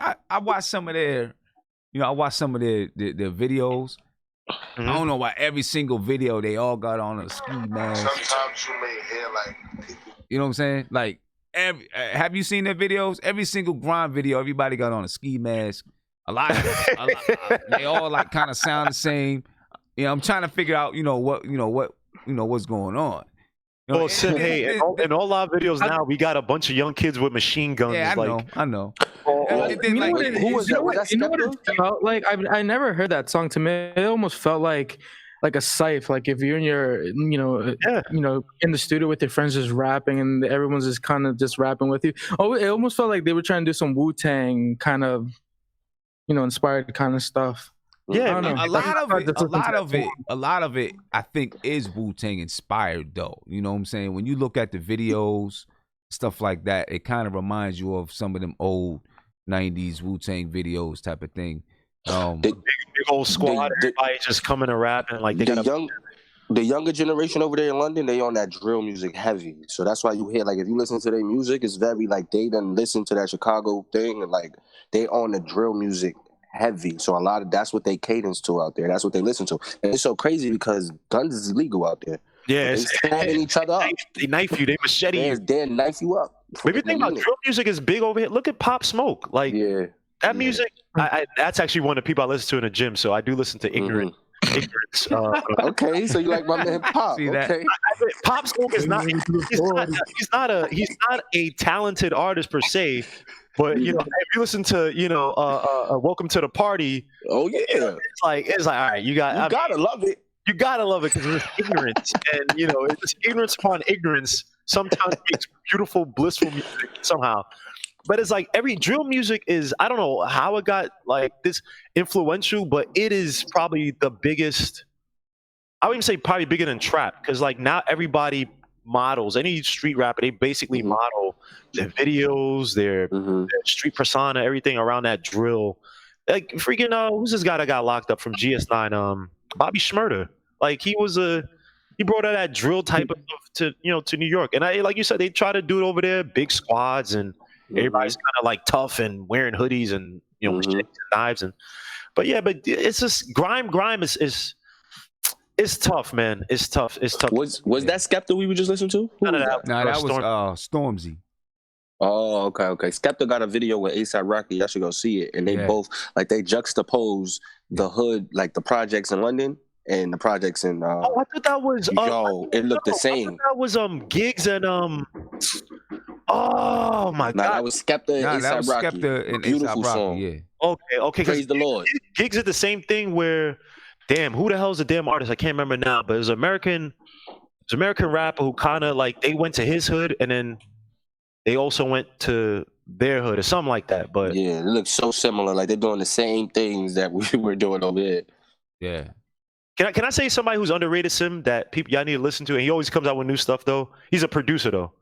Who? But he's one of my favorite producers, and he's underrated. Knowledge, like I don't know if people listen to him like that, but he got Bandcamp.com. You could Bandcamp. Bandcamp. You could listen, but Knowledge is like when we talk about the next top rap producers and stuff. I think he's like if you listen to this light skinned dude, Knox Worries. Damn, what the hell is this light skinned dude? Anderson .Paak, thank you. Like Knox Worries, man, that album is the samples and the beats, like it's Yo, he's stupid nice. Yeah, Knowledge is he produced for Kendrick too. He produced 2 songs off that overrated album, but these are my 2 favorite songs, Mama and Is he out the dungeon from Atlanta? Is he out that group? Nah, he's from Philly. He's from Philly. Oh, okay. The Knowledge, yeah, he don't really like any attention or nothing. He just be staying to himself. Okay. And one more person I'll say, a new album, but it's been out for maybe like a month. It's not really if you like production, you like it, but one of the most underrated producers, I think y'all gonna kill me for this. In the rap category, I think he's better than Kanye. I know you're gonna kill me for this. The Alchemist. He came out with Yacht Rock 2. Very short song, so you don't have to listen to it, but like how he incorporates a bunch of tracks from but a bunch of various artists into sounding like you're on a yacht and doing different things on a yacht, like selling drugs on a yacht, pushing weight, like being luxurious on a yacht. Like, just listen to Yacht Rock 2, man. Like that's that album is in terms of production. My favorite song, of course, by Rock Marciano, Harry O. Just listen to that. He got stuff from Griselda on there. He got stuff from Action Bronson. Nah, the Alchemist, he got something with Freddie Gibbs and Currency too. Alchemist is dumb underrated, man. He don't get enough credit, man. But you know, Alchemist is dope. He put out some hits, man. But yeah, I mean, it's a lot of new stuff that came out. In December. I'm not gonna go through everything. You know what I mean? But I guess we're gonna have to get a schedule and start reviewing some of the stuff that came out.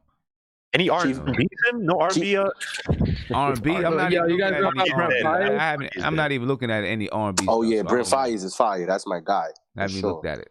Brent Fires? He's an R&B artist. Yeah, he's singing. You know what I mean? He worked with Gold Link, all those guys over there.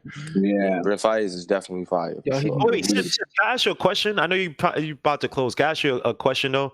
How do you feel about, because R&B is so low right now, unfortunately, because R&B is one of my favorite genres, right? How do you feel about people like Lizzo having to do crazy shit to get attention, despite the fact that she could play a flute or play instruments and she's actually talented? I mean, she don't have to. You know, that's her choice to do, you know, wild stuff. You know what I'm saying? She could choose not to do it.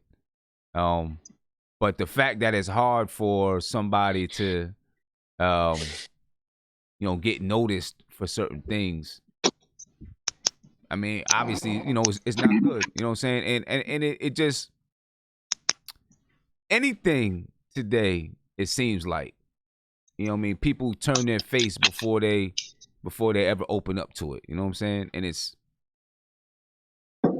you know, they don't even give it a chance. If it's not something that they're used to hearing, you know, it doesn't sound like something that they're used to hearing, they're gonna turn, you know, they're not gonna listen to it.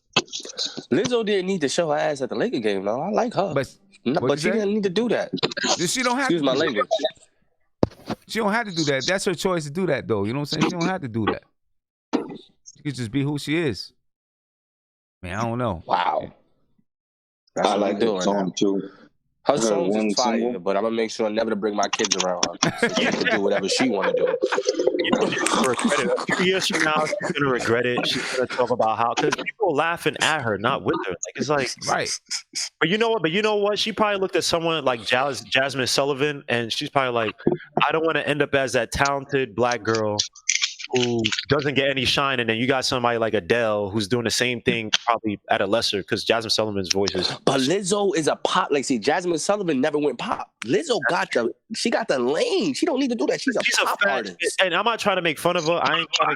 She's a fat black woman, right? Like, how long can you survive in pop unless you are a gimmick? Because she's not. I actually think if she lost weight, I'm not trying to be critical. If she lost weight, she actually would be very, because she actually has like a pretty face. Yeah, she's not an ugly girl. It's out of shape, let's be honest.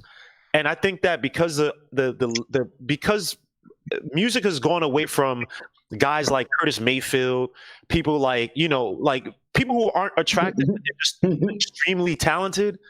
There's no lane for that. So she probably looks at it like, look, I'm not gonna be somebody like Beyonce. I can't be beautiful. I'm not saying beautiful. She can't be in the image of Beyonce, in the image of those people. And then she's like, I got to do a gimmick. And I think that gimmick is gonna hurt her down the line. She's gonna regret it. She's gonna come back crying on Oprah or somebody and be like, "Yeah, man, I really thought, you know, people are gonna come out of retirement."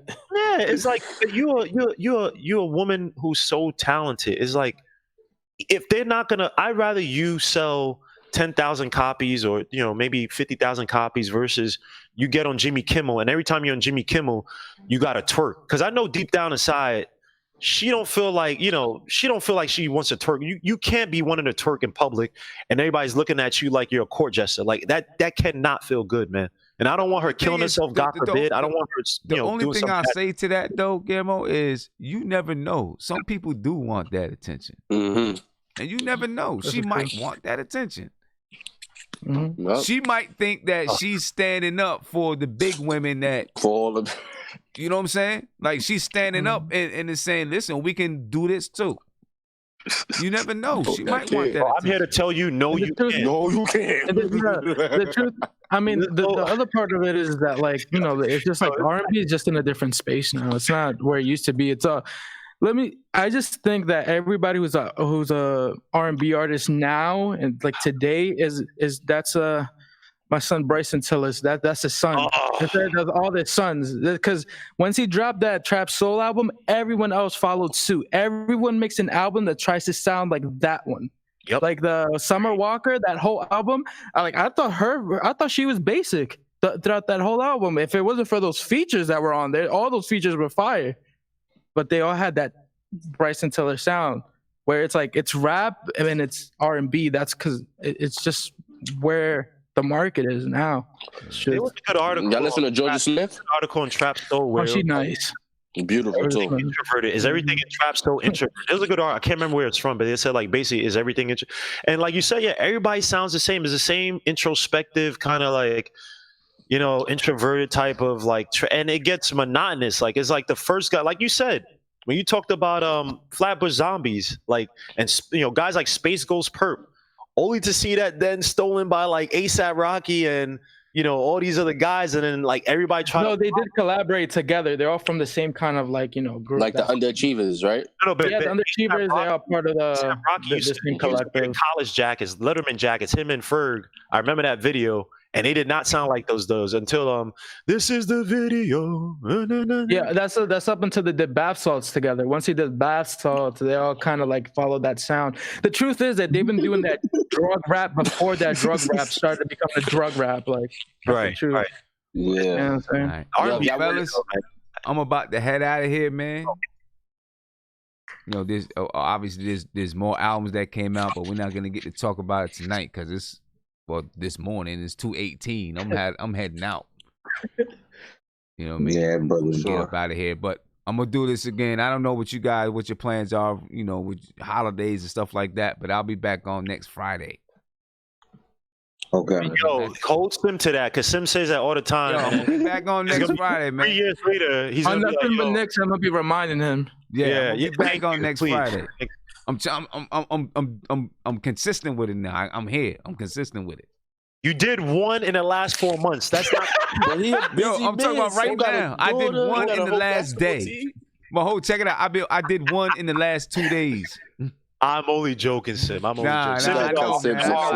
I haven't been there with it. You know what I'm saying? It's been trying to get the schedule right. You know what I'm saying? Been trying to get the schedule right, but I feel you. I'm only joking. We're gonna get it now. You know what I'm saying? I'm every Friday. That's when every Friday, and hopefully I do some other stuff in between.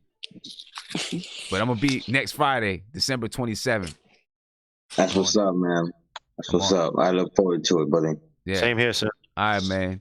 I appreciate you guys, man. And well, I guess I'll probably see you guys tomorrow night with the Bucks. Oh boy! Oh Jesus! Hey, yeah, see you next week, them, right? All right, man. Happy holidays and happy holidays. All right, man. That's the point of why blowout by halftime. Yeah, right. All right, y'all. Halftime is usually where I check out. See you guys, y'all. Peace out. Peace out. Hey, Darlie, do me a favor. What's up? Stay on the line for a minute. All right, stay on the line for a minute. All right, ladies and gentlemen, I appreciate you guys for being here with me again. Next Friday, I'm be on next Friday. Look for the notification. You know what I'm saying? As we continue to, you know, formulate the whole concept of the show and how we make things rock on here. All right, I appreciate you guys for being here with me. And I'm out of here, ladies and gentlemen. I will catch y'all later. Peace.